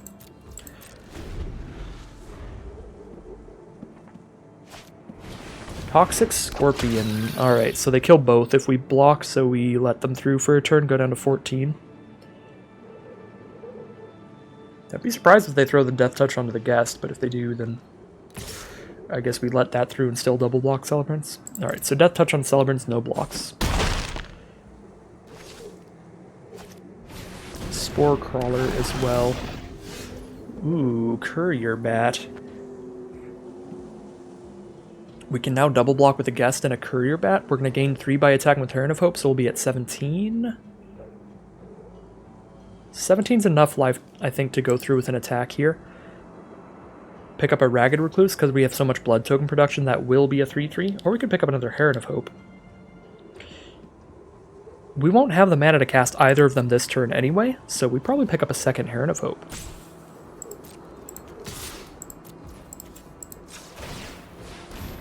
Yeah, whatever we pick up here is not immediately getting cast. Unless we had a 1-drop in our grave like a Traveling Minister. But we don't. So I think it's Recluse. Oh my god. So I think it's Heron of Hope. Sometimes the brain is a scramble. But scrambled eggs are delicious, so it's okay.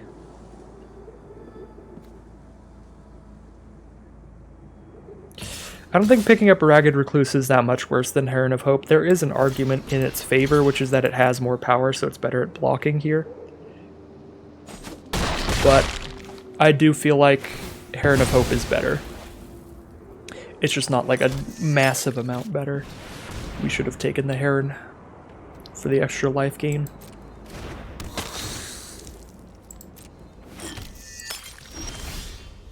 Bleed Dry is certainly a nice draw. I can't afford to Bleed Dry if I want to flip the Recluse, though, because if I flip the Recluse, I have to spend 1, discard this land. I guess if I draw another land, I could do both. I don't think I'm at the point where I need to Bleed Dry yet, so I'm not going to do that. I'm going to discard here. If I hit a land, I will play the land and go for a Bleed Dry, but if I don't... Okay. So I can play the land, go for Bleed Dry, or just pass. If I just pass, I am blocking their 4/4 with a 3/3 and a 2/2.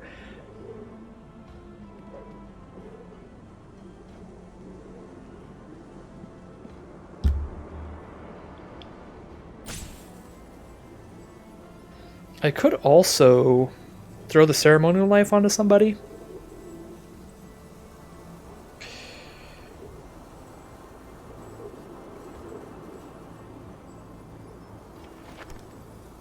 If I just pass. I could also play land, throw knife on somebody, and hold up Heron of Hope's mana.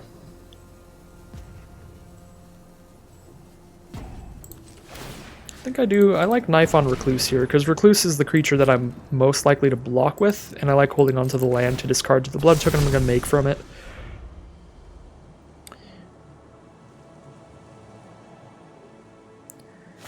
I will block with absolutely everybody at this point, if I need to. But Odious Switch is just, that's #1. That's the first thing that's blocking here.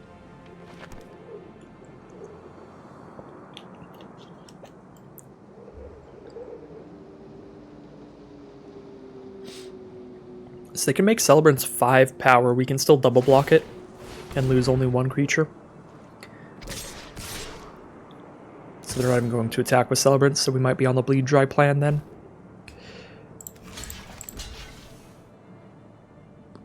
Death Touch is annoying. Maybe we bleed dry the Spore Crawler, because it does put them up a card here. It puts them up 2 cards, because it trades into whatever it hits, and they draw a card. So it puts them up a card, not up 2 cards. I think we just do this. This is awkward, because my plan was to block with Witch so I get another blood token, but if they just attack like that, then like I'd rather have the 3 toughness card around than the 2. So it would have been better for the knife to be on bat, so we get the blood token here in this exchange.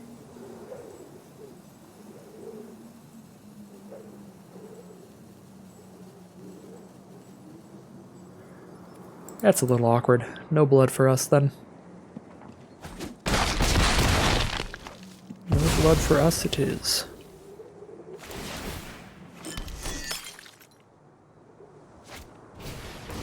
Runebound Wolf from our opponent. Can we try to outrace them?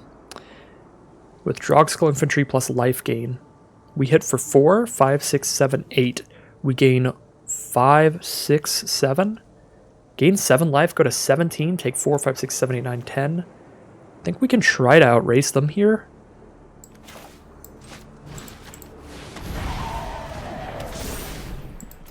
Might be the wrong thing to do, but I'm pretty excited about it, so I'm just going to get in.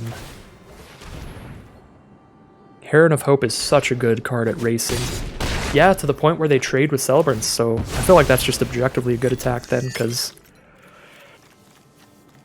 that's the best block we could have made anyway, is finding a way to kill Celebrants, so if we just kill it on the attack, then sure.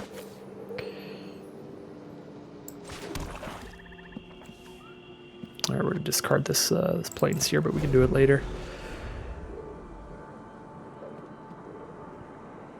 So we're taking 7 a turn, but we're dealing 4 and gaining 5? Yeah, Heron of Hope single-handedly wins the race against all of this. Currently. They have a bunch of blood tokens, but they don't have any straight card draw, so they're just filtering into the best card in their top few every turn. And we can just bleed dry whenever they play a really good attacker.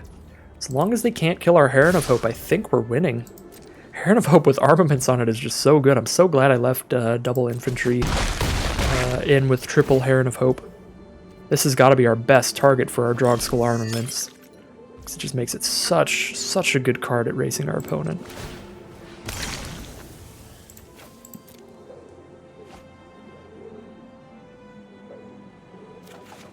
Another land.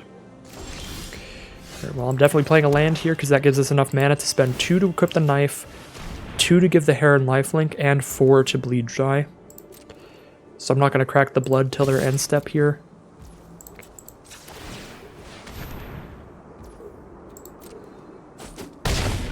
Because I want to hold bleed dry up. Although it's arguably worth it to just crack the blood right now, discard the swamp, because we do have, most of our deck costs 3 or less. And any creature is good against their current board state. Literally any creature in our whole deck. Trades into like Runebound Wolf, or at least Toxic Scorpion, like even Traveling Minister trades into Toxic Scorpion.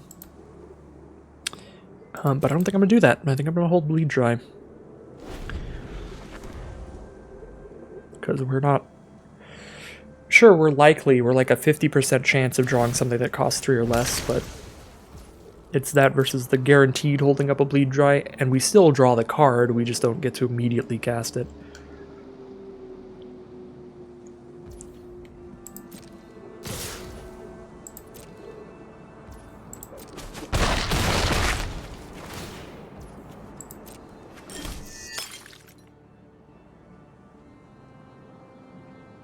So at this point, any more blood that they get is completely redundant, so we shouldn't factor that into any of our decisions.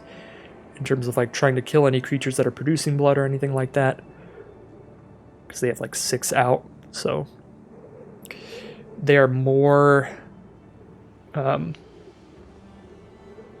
they're more hindered by the number of cards that they have in hand to filter through and the amount of mana that they have than they are the amount of blood tokens they have on board. Like they're gonna run out of expendable cards to discard or mana available before they run out of blood tokens.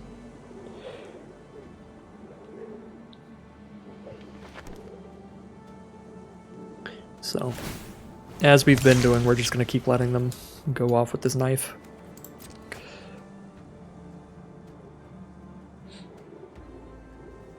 There's no real way to stop it, also. Because, like, we could kill what the knife's on, but then the knife just goes somewhere else.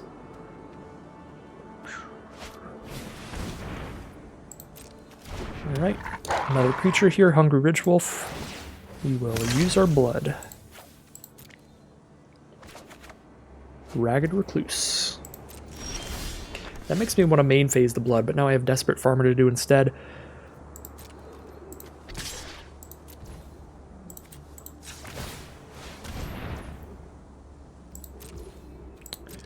Although if I main phase the blood or play Desperate Farmer, then I don't get to hold up Bleed Dry.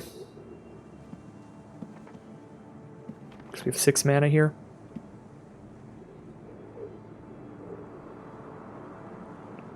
Don't be weird about it.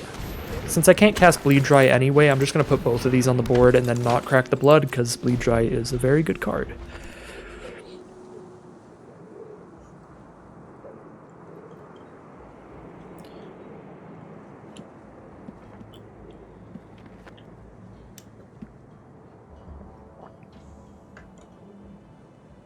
Alright, they're dead to one more hit.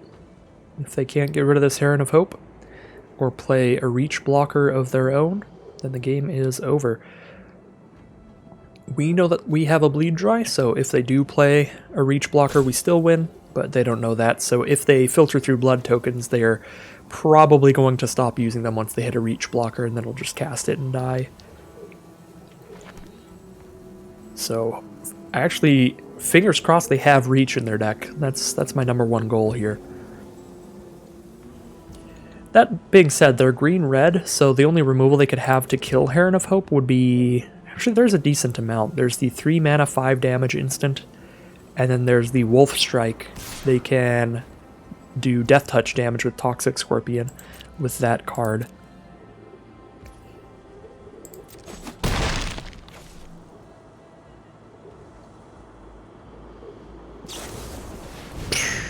I shouldn't have said a word.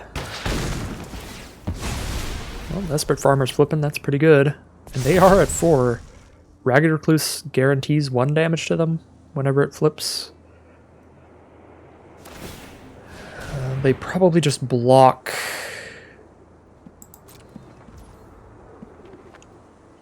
They just block Harvester with Scorpion. Yeah, this is bad.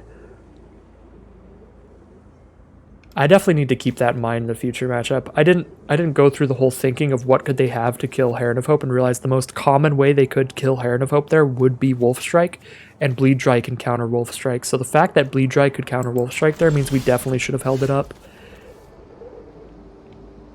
Well, this is pretty nasty, right? We can Bleed Dry their card that draws cards.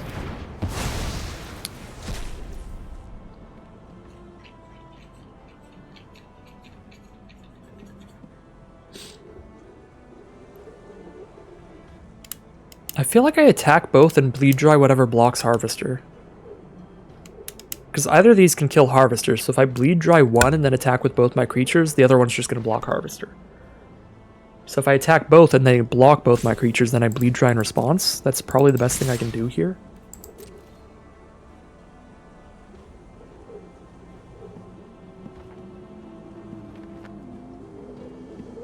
Does look really suspicious not to equip Ceremonial Knife here, though.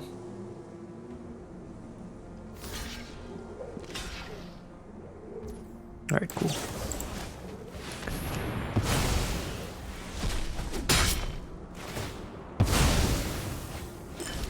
Come on, Depraved Harvester, I believe in you. You are the biggest creature on board. We're the bestest creature on board.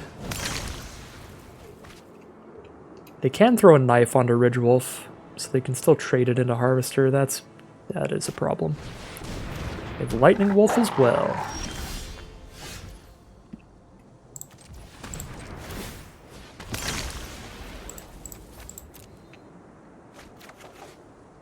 Blood Fountain. Oh, baby. That's a draw. That's a draw. Take a Recluse for this turn and then a Heron of Hope to kill them with in the future. That's a draw.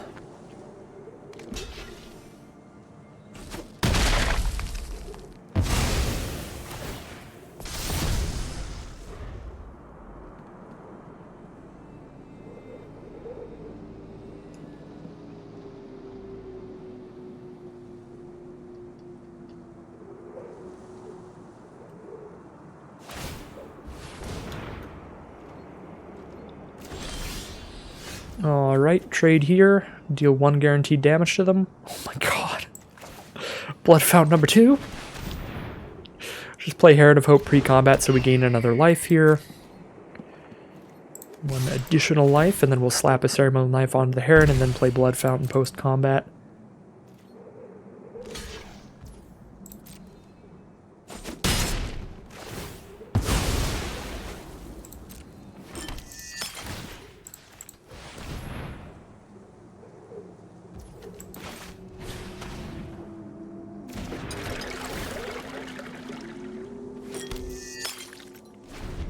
And having double Blood Fountain in your deck does look really good when you draw them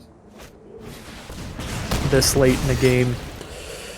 My issue is a lot of times when I run double Blood Fountain, I'll draw them frequently in the opener, and it does have that backup plan if you draw it in your opener of just like, well, I guess I just get a blood token and I can discard my expensive cards to it, but it is still awkward.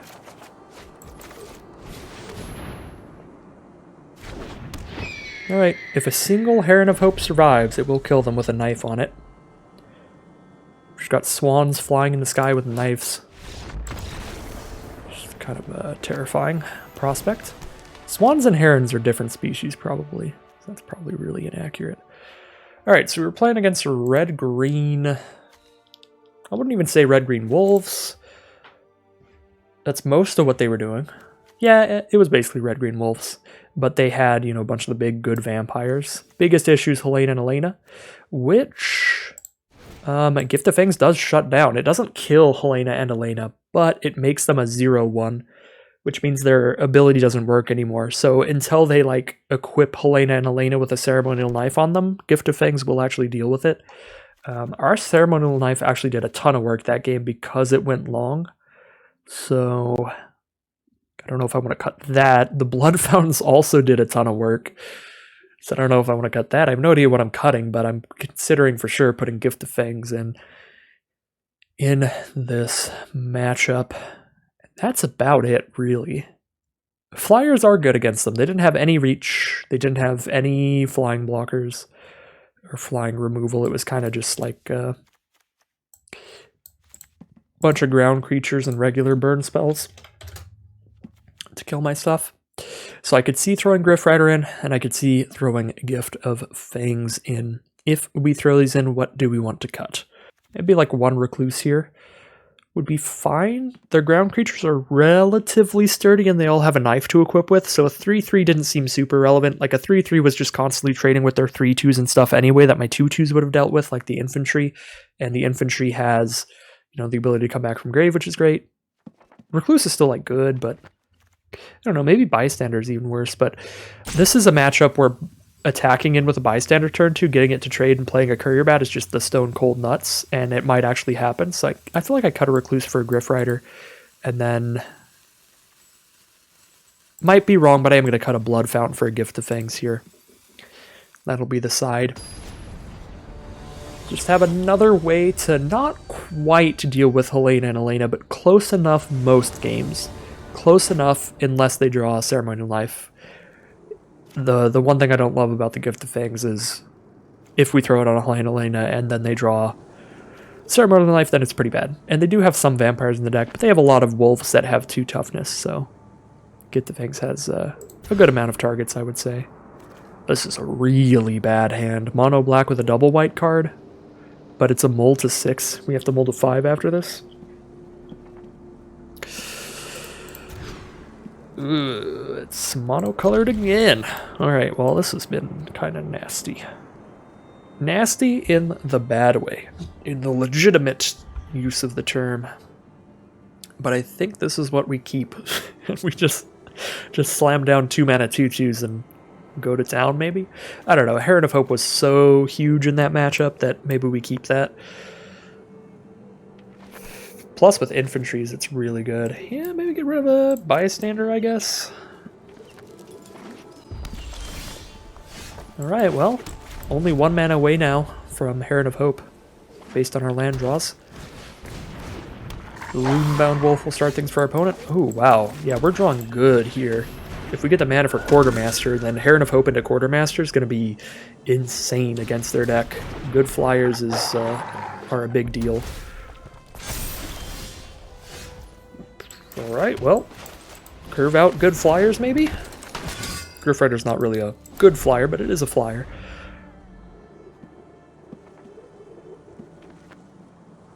Unfortunately, our opponent has the Nuts Curve 2 Paxon Pup triggering here. Very early game.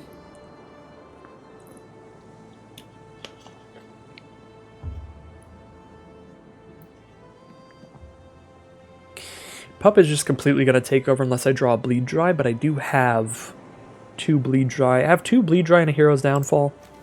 I need to draw a Black Source first. If they have Wolf Strike in hand, they just demolish my soul here. I double block, they Wolf Strike, they clear my entire board, keep the Pup around. I'm going to take it. I think I'm just hoping for Bleed Dry on the Pup.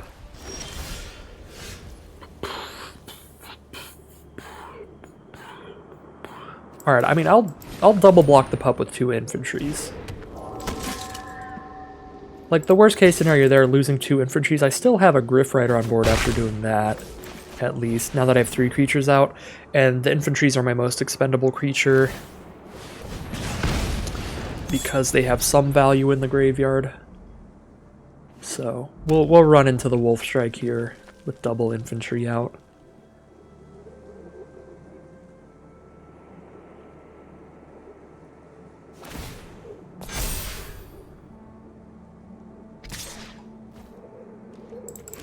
Probably Massive Might. It's marginally worse for us than Wolf Strike, but not a lot. It's neither. No Trick, alright. It's actually really good for us then. I mean, not really good because we are down a card and we're already molded twice. Yeah, no. No, we're still in a really bad position. Because we had the mold down cards and then Pup is just so strong it forces us into a 2-for-1. So now we're really down on cards. What do we do here? We have to double block again because this has Menace. So we're putting ourselves down a card yet again. I would be wildly surprised if we could find a way out of this one. But we're just going to make the plays we're kind of forced into here. 22 life is way too much to keep trying to pressure in with Griff Rider. We have to preserve our life here and take another double block.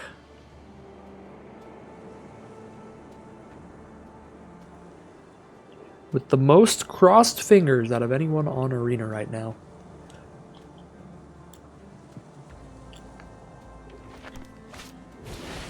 Just wildly crossed fingers. That's like probably it. It's probably more than enough now. Take another 4 guaranteed, go to 7. That's if they cast literally nothing this turn. That's super over. Alright, that was not an excellent time there. Just some rough mulligans, and a great hand from our opponent forcing us into going down even more cards, trading 2 cards into their 1. Knife was way too slow for that game. That was about it.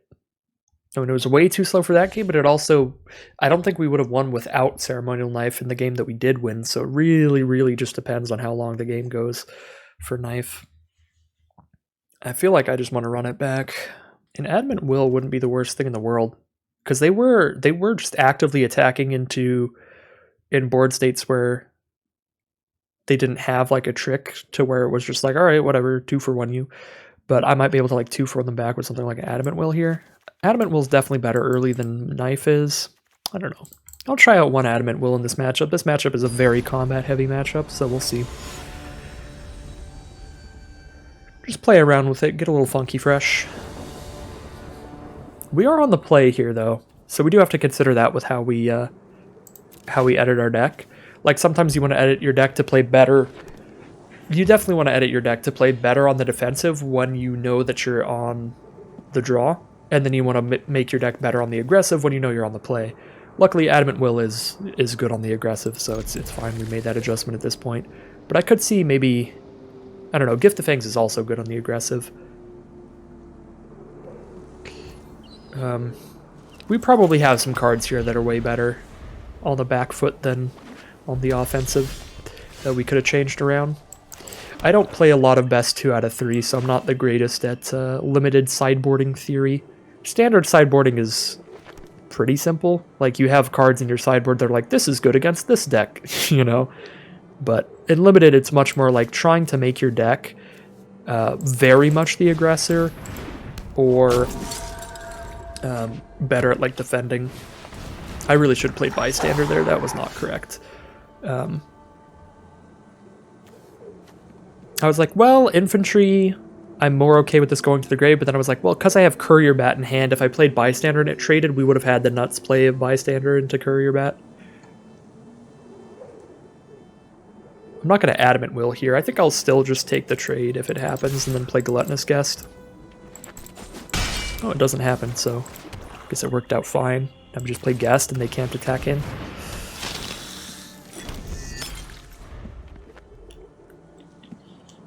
I guess I could have played Bystander here, so that then if they do take the trade on a later turn, I can still do the Courier Bat thing, which is cool.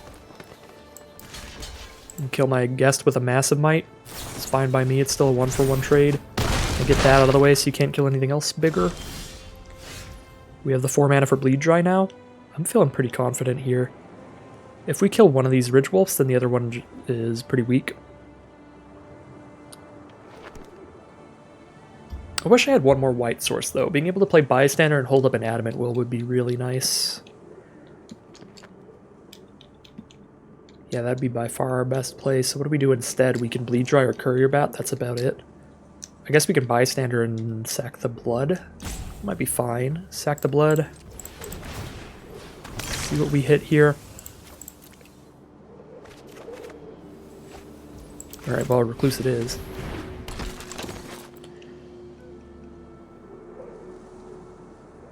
Go for blocks here, actually play the long game because we have the card advantage by a little bit.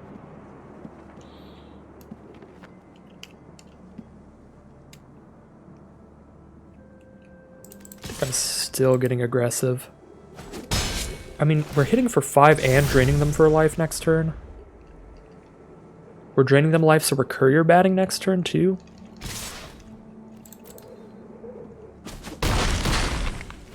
They play something that scary, we just bleed it. Spore Caller is not that scary, but it draws them a card in the trade, which is not ideal. I think I do want to bleed that dry. I actually kind of want to block with infantry.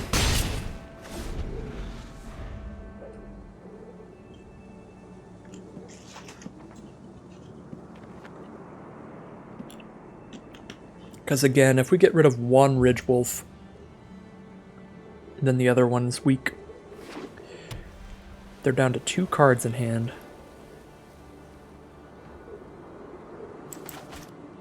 Probably going for Courier Bat next turn.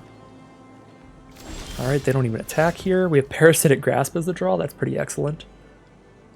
Yeah, that makes an attack here wildly good. It's already good with Adamant Will, but now we might just absolutely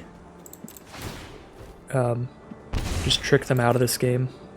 If they try to single block a witch with a wolf, we kill their other wolf in response with Parasitic Grasp, and we kill both without losing a creature.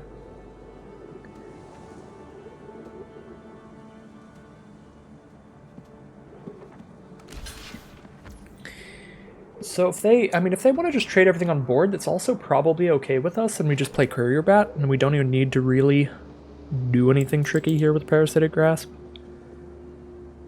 But if they went like block Odious Witch with a Ridge Wolf, and that's it, then Parasitic Grasp would have been pretty nuts. Do I want Guest instead of Recluse?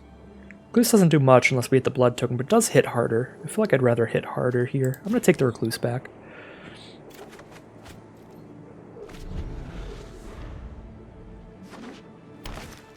Flourishing Hunter. That is an issue. That is an issue. We can try to outrace it with flyers, though. I think that's our goal. Although the best use of our mana is to play Bystander and Recluse. The fastest way to kill them is to just play Griff Rider. I'm just going to play Griff Rider. Take 6, go to 9, but then we hit for 4, they go to 5, they hit for 6, we go to 3, we hit for 4. Paxton Pup is great. Means it's very bad for us, because it gains them life when it dies. Super not where it's at. Alright, Panic Bystander, which also gains life when it dies. So very ideal for us. We grasp their Paxton Pup. We hit for 4 here, they're down to 5, we kill them next turn from Adamant Will. That's our plan, I think. Or I guess no, if we kill Paxton Pup, we actually don't kill him in 2 turns. That was wrong. That was the wrong move. We actually do. We still kill them with Adamant Will. No, we're fine. We still kill them with Adamant Will. And this way we flipped our culprit, which is nice. Whoa. Oh yeah, we have lethal on the crackback. So yeah, they don't attack there. This could be dumb, but by post-combating an Adamant Will, we kill them if they don't respond. If they do respond, then like we play a Courier Bat or something, I guess. We're still probably good. Alright, cool. Cool. Kind of stumbled into the right play there. I thought for a moment it was wrong to kill the pup because then we couldn't get the full lethal this turn. Then I was like, no, with Adamant Will we can still get full lethal because of the training on Griff Rider, so that worked really well. That Adamant Will from the side actually was pretty cool there. Plus, by Parasitic Grasping, I completely forgot about the second part of Bystander, but by doing that, this turns into a 3/5, which threatens lethal on board, which means they don't even attack us with the 6/6 if they don't have removal. So that actually just ended up just really stumbling into being a really good play. But honestly, that was completely unintentional. I didn't realize basically any of that stuff. I was just like, Pup is dangerous. Let me shoot Pup. But I mean, that'll certainly work out for us in that match. So we'll claim that prize. We are now at 3-1, heading into round 5. These traditional draft events are quite long, so you definitely got to be ready for that when you hop into the Decathlon traditional draft event here. We are not even in the final round yet, unless we lose this one. This could be our final round, and it is. It's been over 2 hours for me. I will have edited this video, so it'll probably be a little bit shorter than that for you all, but not by much. I just edit out the gaps between rounds, really. The gaps in deck building when I just sit there trying to think of a name for the deck and all that. But yeah, these drafts can certainly go long. No, we have Parasitic Grasp in my hand. Why am I trying to get rid of a swamp? I guess there's some part of my brain that's like telling me subconsciously, it's like, you're gonna draw your double white rare next turn. Watch. I didn't draw it, so we're all good. I would rather hit my opponent for 1 life than gain 1 life. We can gain life later. Let's start putting some pressure on. The tiniest needle drop of pressure. Wedding invitation from our opponents, so they are definitely black-red vamps. Pretty great deck. Ooh, recluse, no blood tokens, so I do not believe that is what I want to do here.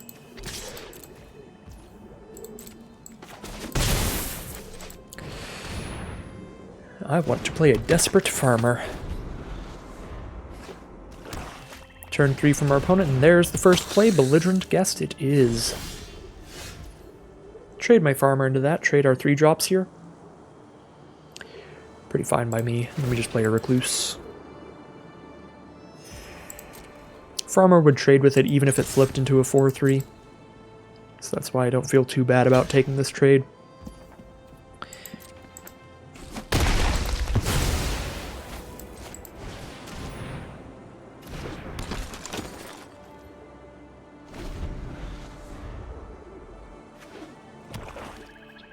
Kind of just all in on our Heron of Hopes here.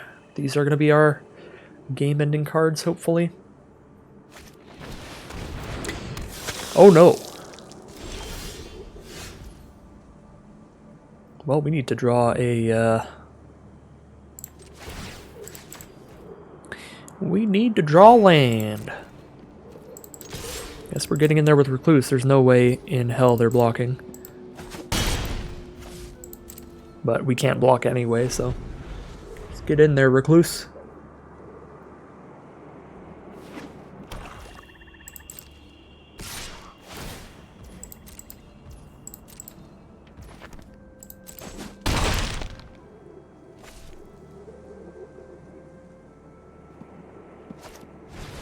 Another belligerent guest. They're never going to block, so I'd rather grasp that. That gives me a blood token for Bloodvial Purveyor, so if I don't hit the land, I can crack the blood to try to get there. If I do hit the land, then I just kill Purveyor anyway. So the extra blood doesn't really, like, let them do any more damage to me, because I'm going to crack it regardless. So do we discard Heron of Hope? Do we discard Drogskull Infantry? I feel like we discard Heron of Hope, so I can still cast something this turn at least. But... Heron of Hope's going to be way better later in the game than Infantry is, especially because Infantry actually does something for us in the grave. This could be dumb, but I'm... They're at 15. It's going to be a long time before we put a Heron on the board, because we're going to bleed dry next turn if we hit the land, and we're not even guaranteed to. So I think I'm going to discard a Heron, actually. I feel like either way that I play this, I was going to say this could be dumb, because it could be dumb, but I'm going to discard Heron of Hope here. Alright, so we definitely have Bleed Dry coming up, but we get to play Infantry here. And Recluse is going to flip in the end step, which is nice.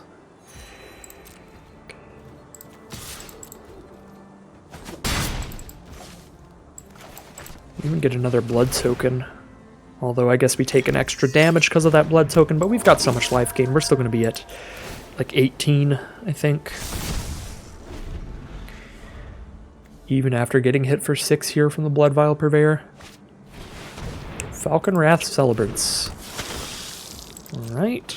Not that big of a deal. Bloodvial Purveyor is definitely worse. We're definitely killing the Purveyor. Well, they don't even attack here. Because they're at 12, they're worried about blocks. Alright.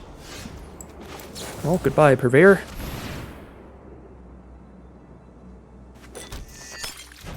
Now we buff our Witch. It trades into Celebrants if they block, and if they don't block, they're taking 5. 1 from the trigger on the attack, and the 4 from its power. Yeah, we're at 26. Wow. This is, I don't even know how, but things are just synergizing really well. The amount of life gain we have here, to where I still feel like I'm in a good position after that start from our opponent. That scary card there. At the start of this game, I was like, I don't know. But now I'm kind of like, yeah, we're sort of doing it. Sort of. However, Now that our opponent has a Sanguine Statuette, they get to trade that into our Odious Witch, which is not ideal. I think it's still probably worth attacking with the Witch, especially after playing a Heron of Hope here. Gain more life. I think we're playing Heron of Hope and we're cracking one of these lands to the blood. Later, we'll get our max life gain out of this stuff.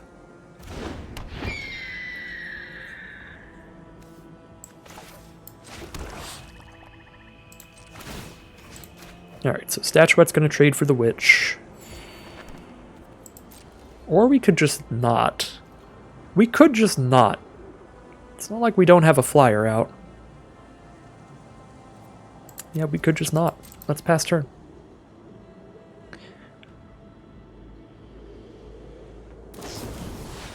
Alright, well, now we don't have a flyer out. Now it is like we don't have a flyer out, because we don't. So kind of a draw war, but we're definitely at the onboard advantage. Our opponent's at the card in hand advantage, though. Oh god. Ballista boy! Look at that face. He knows what's up. He knows he wins games.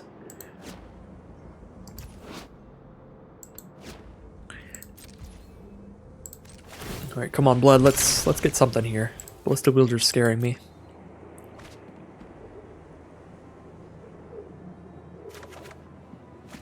Another infantry is interesting. Ooh! Oh, baby, a quartermaster.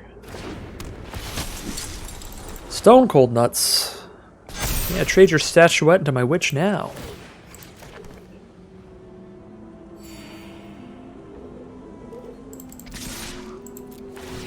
They could still trade the Statuette into the infantry, so they're probably going to do that, but can't trade it into the Witch. And the infantry gives me a nice aura in the graveyard. I can slap onto my flyer now. Pretty nuts. Pretty nuts draw. Very good stuff from our blood token there.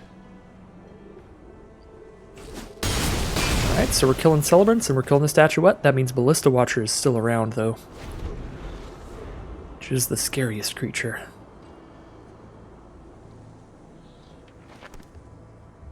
I mean, infantry on Quartermaster is immediate lethal if they don't have removal. We make the Quartermaster a 5/5 flyer and give it +1/+0 with Traveling Minister.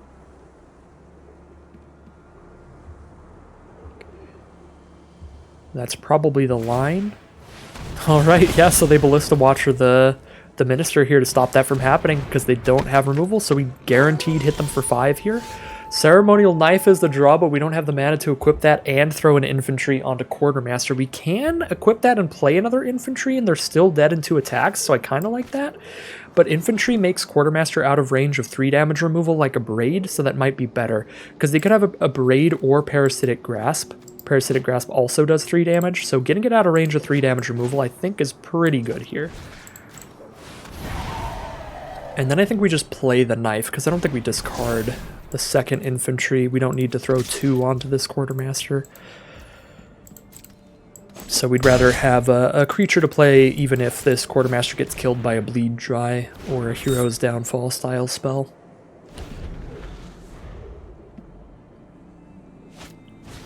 Grizzly Ritual, alright. I mean, that'll do it.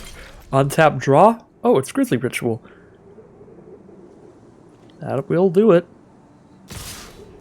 We're playing off the top here. Glad I kept this infantry around for now.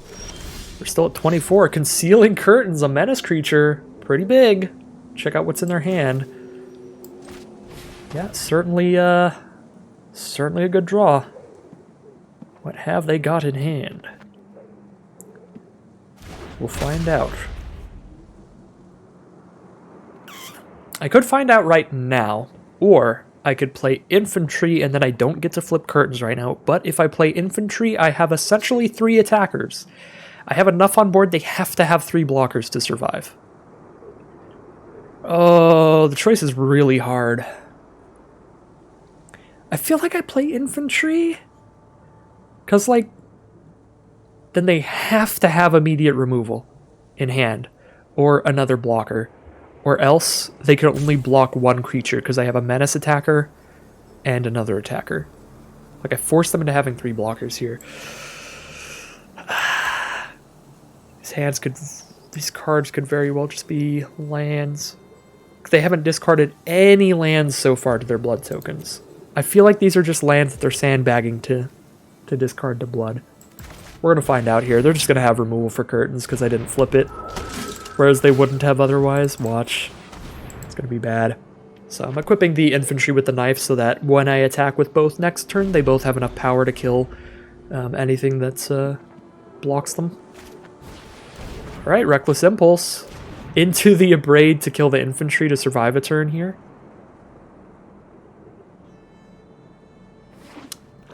Well, they did not have the removal in hand. And if they had Reckless Impulse in hand, I probably would not have made them discard it to draw one. Maybe I would have. It's like they draw one instead of drawing two if I get rid of Impulse. But with the amount of blood tokens they have anyway, just filtering through the cards in hand there. Alright, so they're probably going to crack bloods till they have 2 mana, and once they only have 2, they're just going to kill infantry and hold up blockers. Or... no, they don't have enough red mana. I was like, maybe they're going to try to do 3 to curtains with a Braid and 1 more with the Watcher. But they don't have another red mana. They already spent 1 for the Reckless Impulse. Alright, so they're just going to hold up a Braid here for the kill on the infantry to not die. We flip curtains here instead of playing Purifier to force the double block, kill Ballista Watcher, I guess. Do we even just not attack with curtains here because they're just going to double block and I kill Ballista Watcher at the cost of curtains? Maybe it's better to just play Purifier here. Go to combat attack with infantry, see if they do their Abrade here. If they don't do their Abrade here, they're just never doing it. What are they doing? They're not gonna Abrade here? Oh, they can kill Ceremonial Knife. Okay. I was gonna say, this is really just next level insanity plays for my opponent in terms of how far ahead they're reading here to hold onto a Braid so I can't play Markov Purifier, but then I'm like, no, a Braid can just kill Ceremonial Knife, so that's what they're doing. They just want to kill Knife, I guess.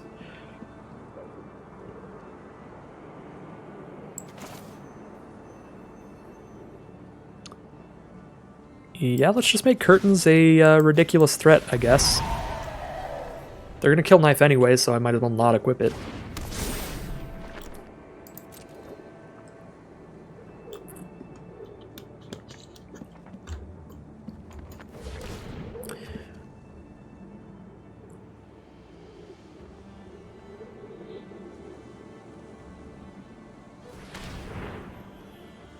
So they have to have 2 creatures to block curtains, and it's going to be a 5 power menace creature, so it's likely to be able to kill both of the creatures that they can block with.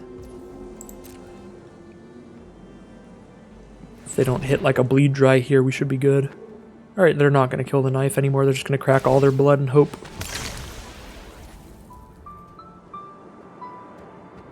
Getting a phone call. You can go to caller ID.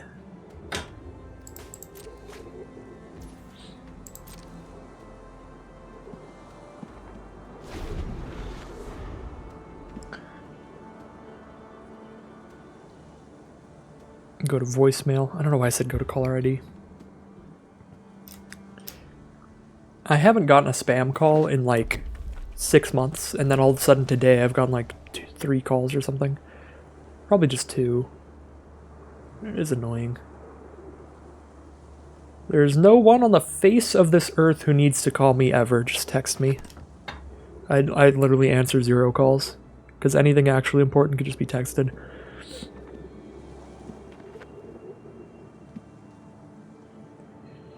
My family and place of employment know that. And that's all that matters. The government can just send mail. Alright, back into the game. What's happening here? We're kind of just waiting on our opponent as they're digging through, looking for blood, looking for blockers. They do Abrade the Knife. I forgot that they Reckless Impulses until the end of their next turn, so they still had access to a Braid there. And that late on.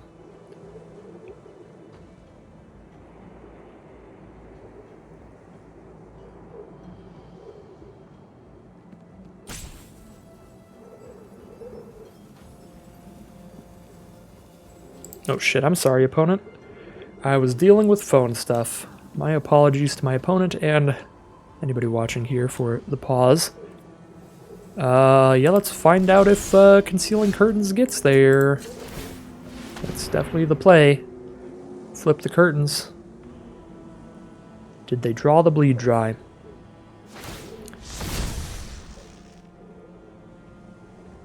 Markov Retribution. No, they did not. So we don't want to make them discard that, because if they do, then they could draw the answer.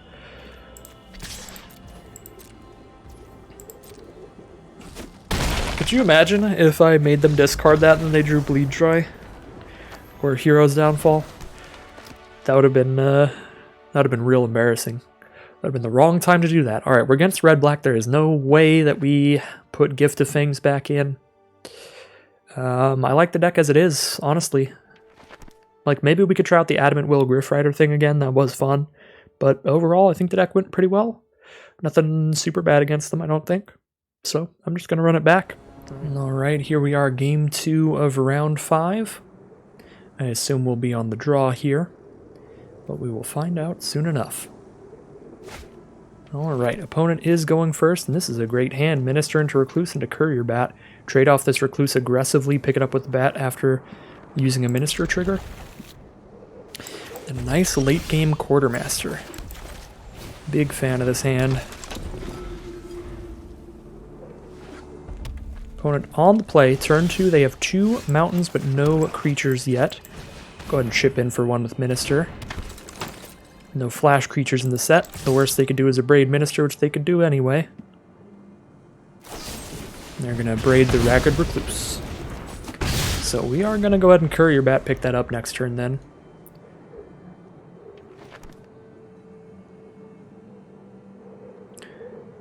Opponent is thinking here. They go with a Swamp into Belligerent Guest as the play. So can't attack him with Minister. Just get that Courier Bat for that Ragged Recluse.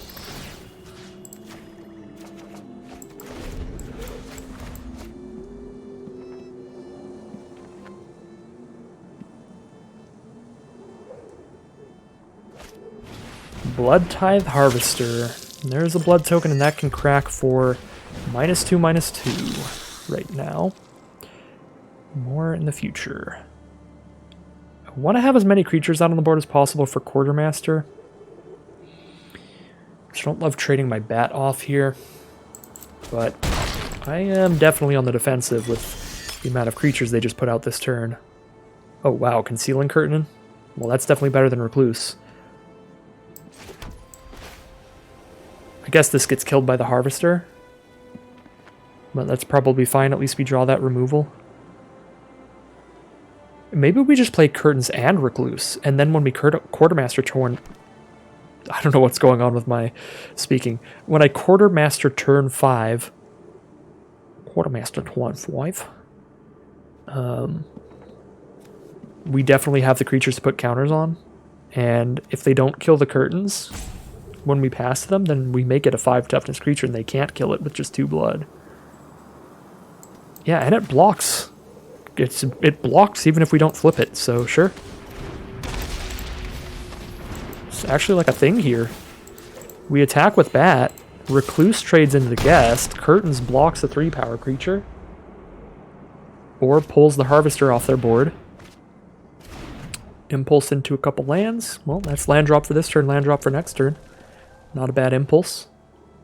Any impulse where you know you can play both of the cards, even if they're not super relevant to you, is a good impulse. A bad impulse is like when you hit a counterspell, or you hit a 6-drop on turn 3. So, not a bad impulse. They are considering cracking the Harvester to get rid of the Curtains, and they do go ahead and do that. Send in Celebrant and Guest. I'll trade off with Guest here, and then Quartermaster puts counter on Bat, Minister. Counter on Minister isn't ideal, but a counter on Bat is pretty good. Ooh. If they don't attack with Guest, then we easily put a counter on Bat and Recluse, and then we feel pretty good about that.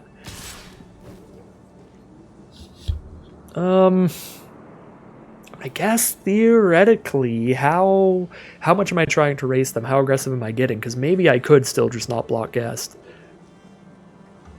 Yeah, I'm still just going to not block Guest.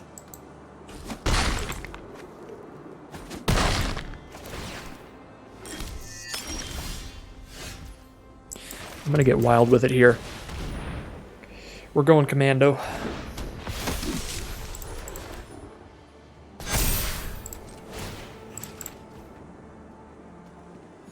Buffing Recluse, so if they have cheap removal, they stop less damage.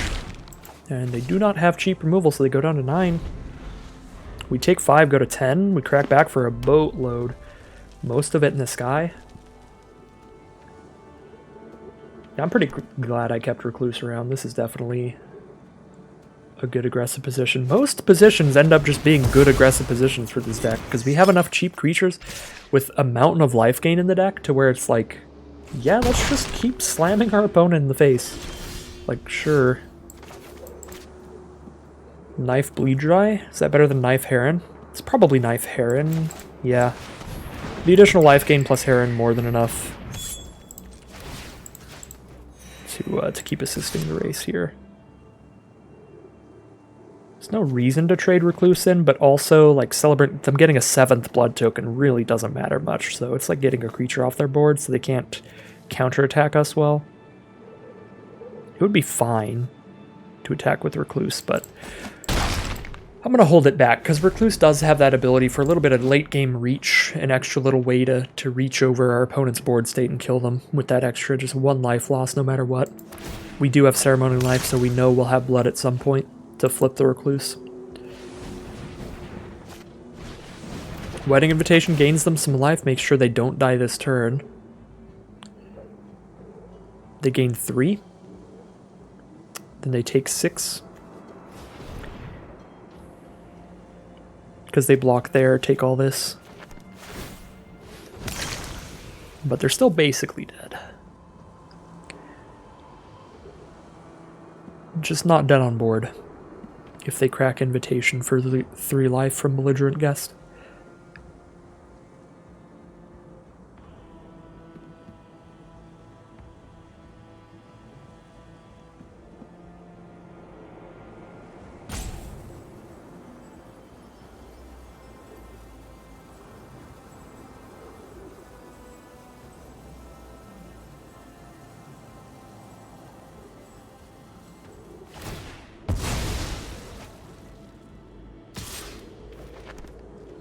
Alright, so they do it.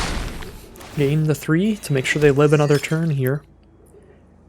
They have 2 mana up, could be a Braid mana.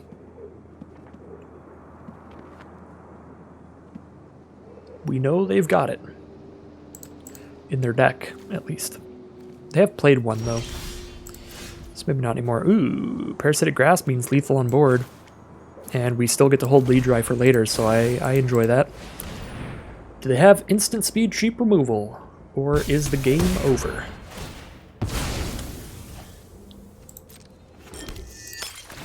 Hit for 9. Unless they kill one of these. And either way, we have plenty of life against their counterattack for 3. They do kill one. Parasitic Grasp will do it on the Ragged Recluse. And they gain life from that too, so they definitely have another turn here. Again, I'm not using Heron because I would prefer to do more damage than gain more life. I should have knifed pre-combat. I don't know why I didn't. I think I would rather knife the Heron than the Bat. Now they're both 3/3s, plus the Heron gains life later.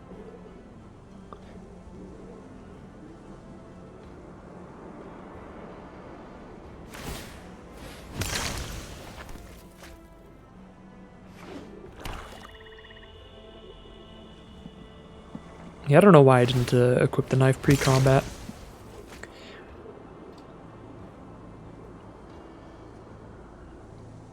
Brain flarp.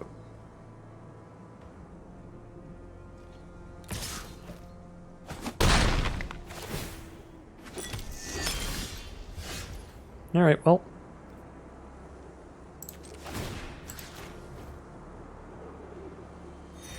Are we hitting for lethal here?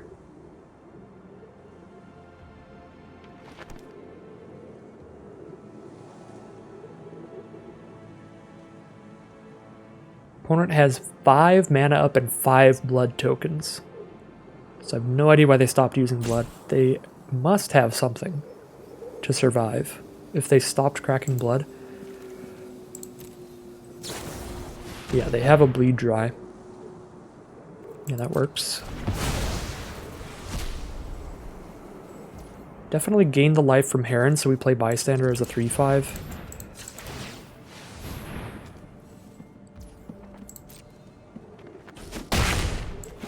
Three-five Bystander is going to be sick.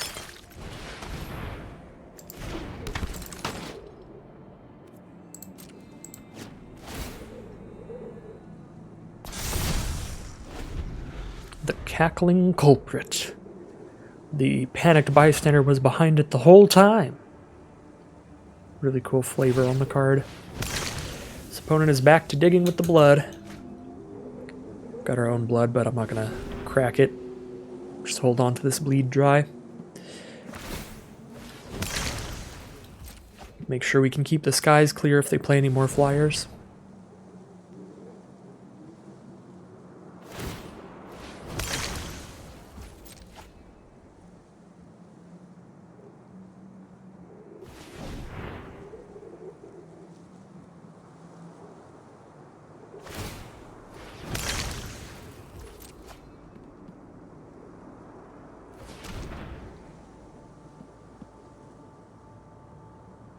Final blood. Here we go. Do they draw an out? Just a land.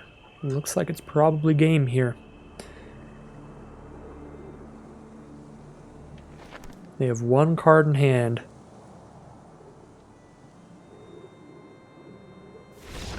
And there's the concession from our opponent. It is 4-1 now in our first Decathlon Traditional Draft Event. We are heading into the final boss next round. Win or lose, it'll be the final game of Magic. Will we again get our Decathlon token first try, or will we get to play some more Crimson Vow Traditional Drafts? Honestly, I'm going to be fine with it either way. I will be disappointed to 4-1 into the 4-2. That would be sad on some level, but when you think of it in the grand scheme of things, it means we get to play more traditional drafts as we wait for the next Decathlon event. So we'll see. Can't be too unhappy either way. All right, here we are in the final round. Win or lose, this is the last match of the Arena Decathlon Traditional Draft of Innistrad Crimson Vow. We are on the play with a mono white hand, but infantry turn 2 and great black cards if we hit that mana. Do we keep? Do we mull? 1 play. 1 play guaranteed. I feel like this is a mull, but a mulligan on the play is real rough. Certainly lost some mulls on the play earlier today. So we really go down in cards since we're not on the draw.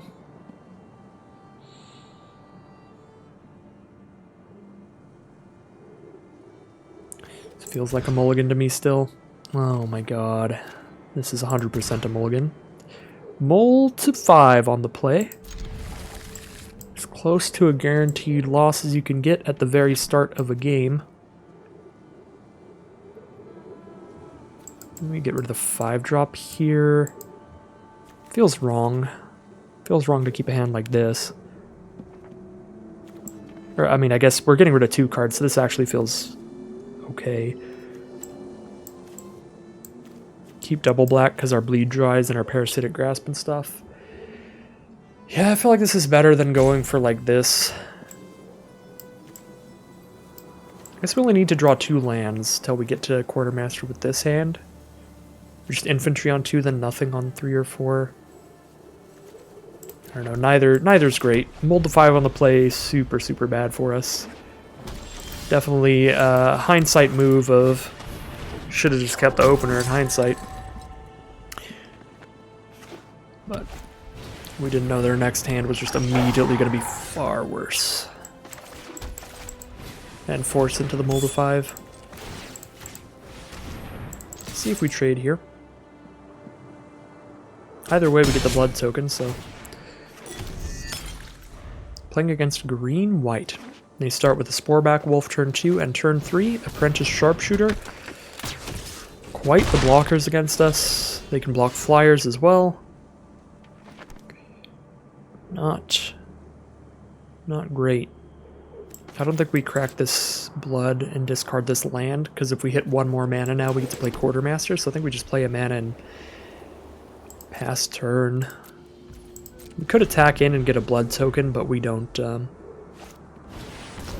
any damage. I guess we could have if we attacked in, they block, and then we grasp the Sharpshooter. That wouldn't be bad.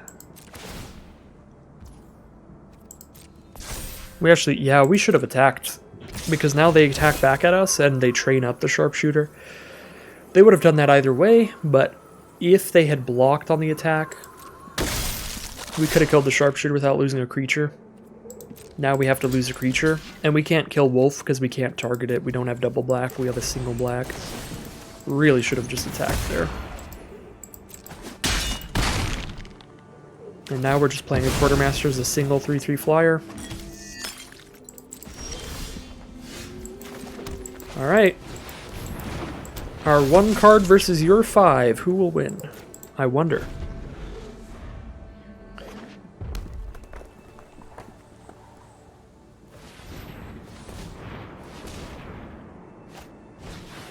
Honored Heirloom. Exile our infantry from grave. So we just cast that next turn. We have nothing in hand anyway, so definitely casting that next turn. Unless they can kill Quartermaster.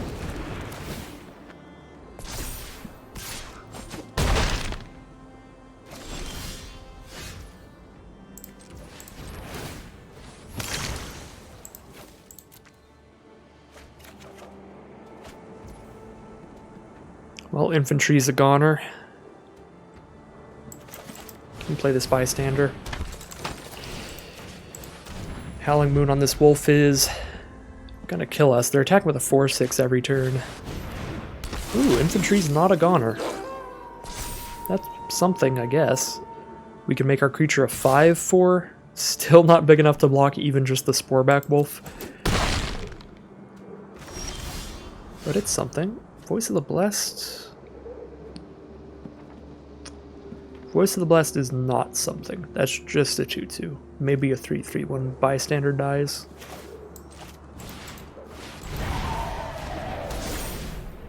And a Howling Moon. Howling Moon buffing Wolf. We can't block.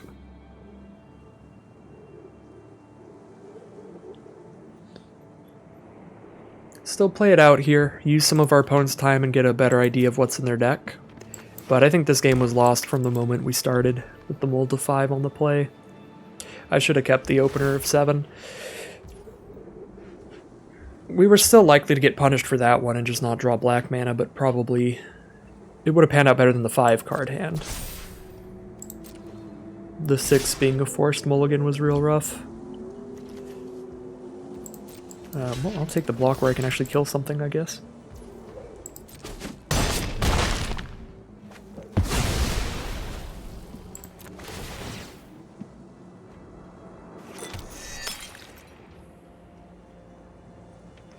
If they don't play another creature, then we might dig for Swamp Bleed Dry. If they do play another creature, there's nothing we can do. Yeah, there's no draws out of this. So, do we hold on to the Voice of the Blessed then, and just go for a chump? No draws that, like, clear the board. Blood Fountain doesn't do it. We don't have double black.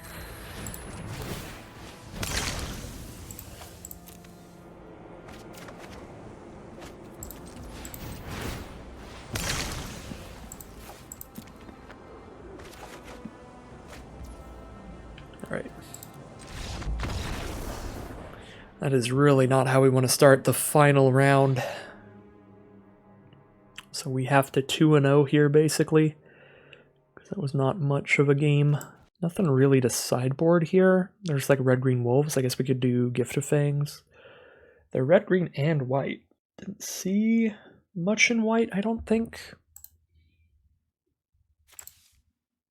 Yeah, we didn't see any other white. Braid, Ballista Watcher, Sharpshooter, Wolf, another Ballista Watcher, Howling Moon. That's what we saw. Definitely not sighting in this. This is really bad against the 1/4 reach. I think we're just running it back as is. Gift of Fangs would have been good. On their 2/2 wolf, that thing was killing us, but that was mainly because of the Howling Moon and not because of the Sporeback Wolf. And that's the only creature we saw all game that dies to Gift of Fangs. Yeah, maybe we don't put that in. We'll run it back. We'll run it back here. And we'll just try very hard not to mulligan this game. Yeah, that'll do it. That is not a mulligan. We have the turn 3 Concealing Curtains. Once we hit our 4th mana, especially if it's a swamp, then we're set for life. If we hit any 4th mana, then we get some herons out. Our opponent takes a mulligan here. Down to 6. So only mulliganing once here, and they're on the draw, so not that bad.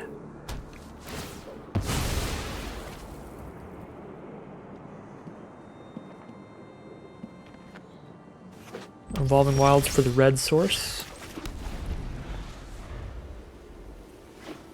We do hit the 4th mana for the Heron of Hopes. Turn 3, definitely flip the curtains and see what's in their hand. They have Mountain and Forest on board.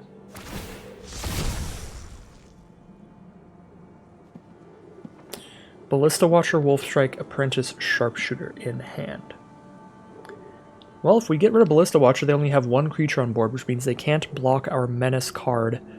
But if we get rid of Apprentice Sharpshooter, they also only have 1 creature in hand, and they don't play it next turn, so they put nothing on the board.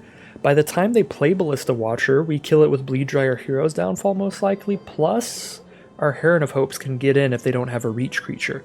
We do need to worry about Witch's Web, but there's no way we make them discard that. But we'll keep that in mind. So I think we get rid of Sharpshooter and hope they don't draw a 2 or 3 mana creature, and that keeps them off of plays turn 3. Now they just have nothing to do next turn. Unless they drew into something. They drew into Honored Heirloom. That's not terrible. We're fine with that. Alright, keep the pressure on with evasive creatures, just hard to block stuff. They tap out for Ballista Watcher here. They have 1 mana up, sure, but we still hit for 5. They have no way to block. We just play another Heron of Hope here. And we're hoping for the second black if we get it. If we get the second black, I don't see how we can lose this game. So now they hold up a Wolf Strike and a Witch's Web. They can kill one of our creatures and block another. They kill a Heron with a Wolf Strike and kill the other one by blocking with Reach. It's probably their game plan here. They get to attack in because they get to untap with Witch's Web. It untaps it and gives it Reach and +3/+3. Alright, so there's Hero's Downfall, which we will cast in response to Wolf Strike to win the game. Not on the spot, but pretty much win the game. They go for the Wolf Strike and we kill it. They can respond by Witch's Webbing, but it'll still die. Do we Bleed Dry or Downfall? If we Downfall, we have 2 up. If we Bleed Dry, we have 1 up. Go for the more expensive card because we only need 1 mana up.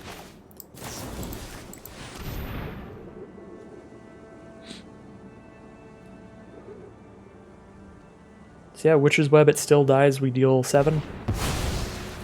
And Revealing Eye survives here. Oh yeah, our removal is really good against Wolf Strike. Alright, and there's the concession. We will get that game in the bag. Alright. Take another look at the deck, see if we want to side anything, and we saw pretty much the same cards. Wolf Strike, Sharpshooter, Ballista Watcher, Honored Heirloom, Witch's Web. Important cards to keep in mind, but nothing really to sideboard in or out against. Maybe an Adamant Will wouldn't be bad, but like everything in the deck. So here we are, the final game of the Decathlon Traditional Draft event. I am a little nervous. We're gonna keep it. Our opponent takes a mulligan on the play here. Yeah, we're gonna keep it. It's not perfect, but we've seen how much worse it can get. It's certainly not a mulligan for us. Bystander turn 2. Alright, that just made the hand much better. Now we curve 2, 3, 4 with Blood Fountain for late game recursion.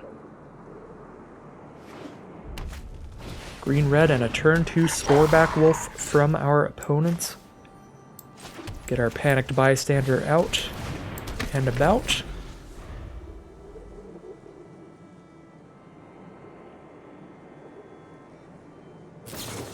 And a Flame Blast Bolt on the bystander. Exile it so we don't even gain the life. And they can hit us for 2 here.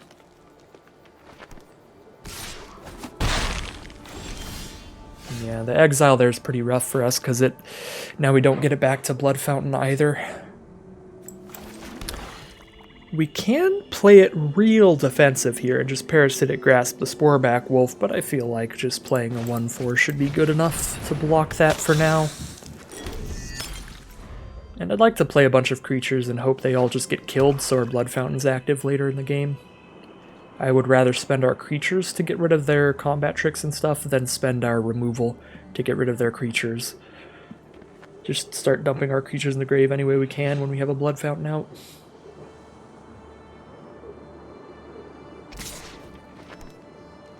Opponent's green, red, and black here. Our opponent is definitely splashing a variety of bombs.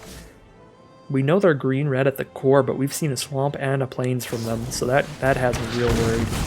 Alright, nice. So we do spend our Gluttonous Guest to get rid of a Wolf Strike, and now it's in the grave for our Blood Fountain in the future. I kind of like just concealing curtains here so we can see what's in their hand and know exactly what we need to play around here. We might not even go for the discard depending on what's in there. Double Ballista Watcher. Yeah, we're not going to go for the discard. They can't cast either of these till they hit another red source, and we know they're 4 colors. Mainly green and reds. There should be a good amount of mountains in here. But a swamp or 2 and a plains or 2 in there too. So it might take a while to hit the Watchers.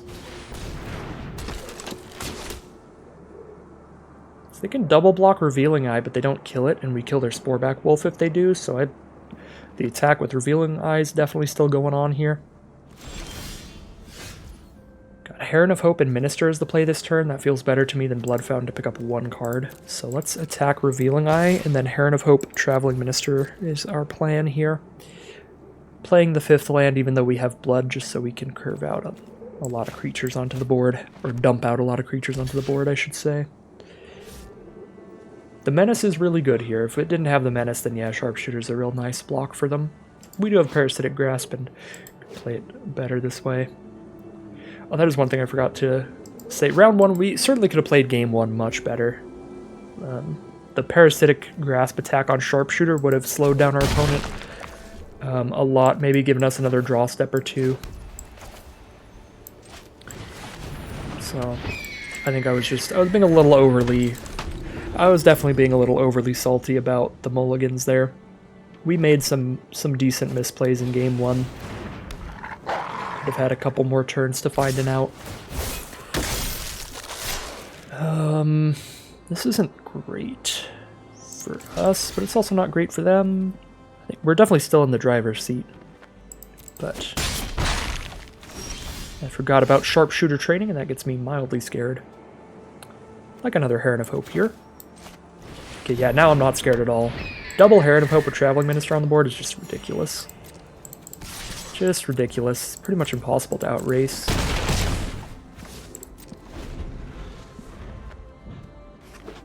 There's the second red. Here comes the Ballista Watchers. Here they come. Got a Parasitic Grasp for the first one at least, which is quite nice. Make sure they don't kill Traveling Minister for a while here. Definitely going to do that. I don't want to do it like right now though. I just want to attack. We're not attacking with Revealing Eye anymore, are we? we're not. Still nothing good for Blood Fountain, so I can just crack some blood here. I only need 2 mana up for Parasitic Grasp because Ballista Watcher is a human.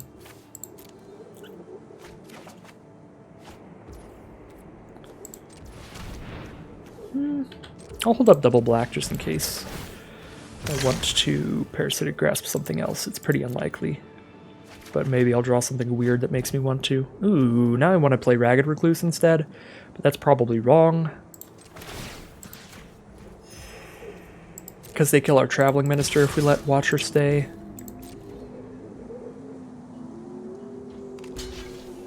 It's pretty much definitely wrong.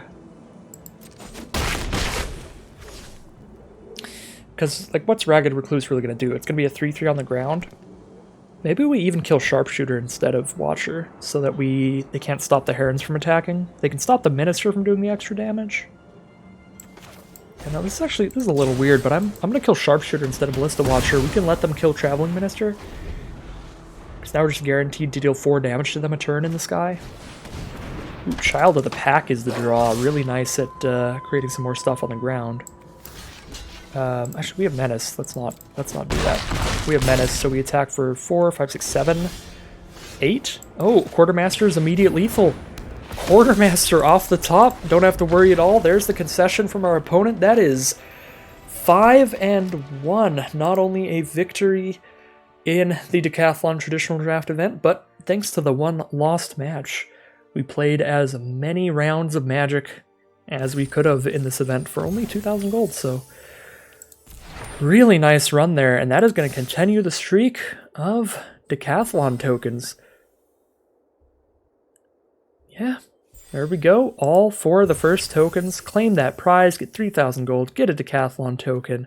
And yeah, that is going to end the video for today. Unfortunately, though, that means I don't really, I don't need to play more of the event, so I'm probably going to spend my evening actually cleaning my room and getting some actual errands and stuff done, instead of doing the Decathlon stream that I did last time for Decathlon 1 and 2. But if you're interested in catching me live, I do stream on Twitch. The plan until January, once January hits and I get my schedule for next year, I'll try to get a consistent streaming schedule set up. But for now, I've basically been streaming the Decathlon events if I don't immediately get the tokens. If I get the tokens just recording them, then like, all right, I got them. But if in my first run's always going to be recorded. If in my first run I don't get the tokens, then I'll live stream after my recording session until I do get the tokens. So that was my last live stream a few days ago. And so yeah, you can check out the Twitch channel. I'll probably live stream Decathlon 5 or 6. I doubt I can keep getting the Decathlon tokens just first try each time. So there should be some streams over there. And otherwise, if you just want to see the Decathlon events, you just want to watch some more videos like this, then stick around on the channel. I will be uploading plenty more. So as always, thank you all very much for watching.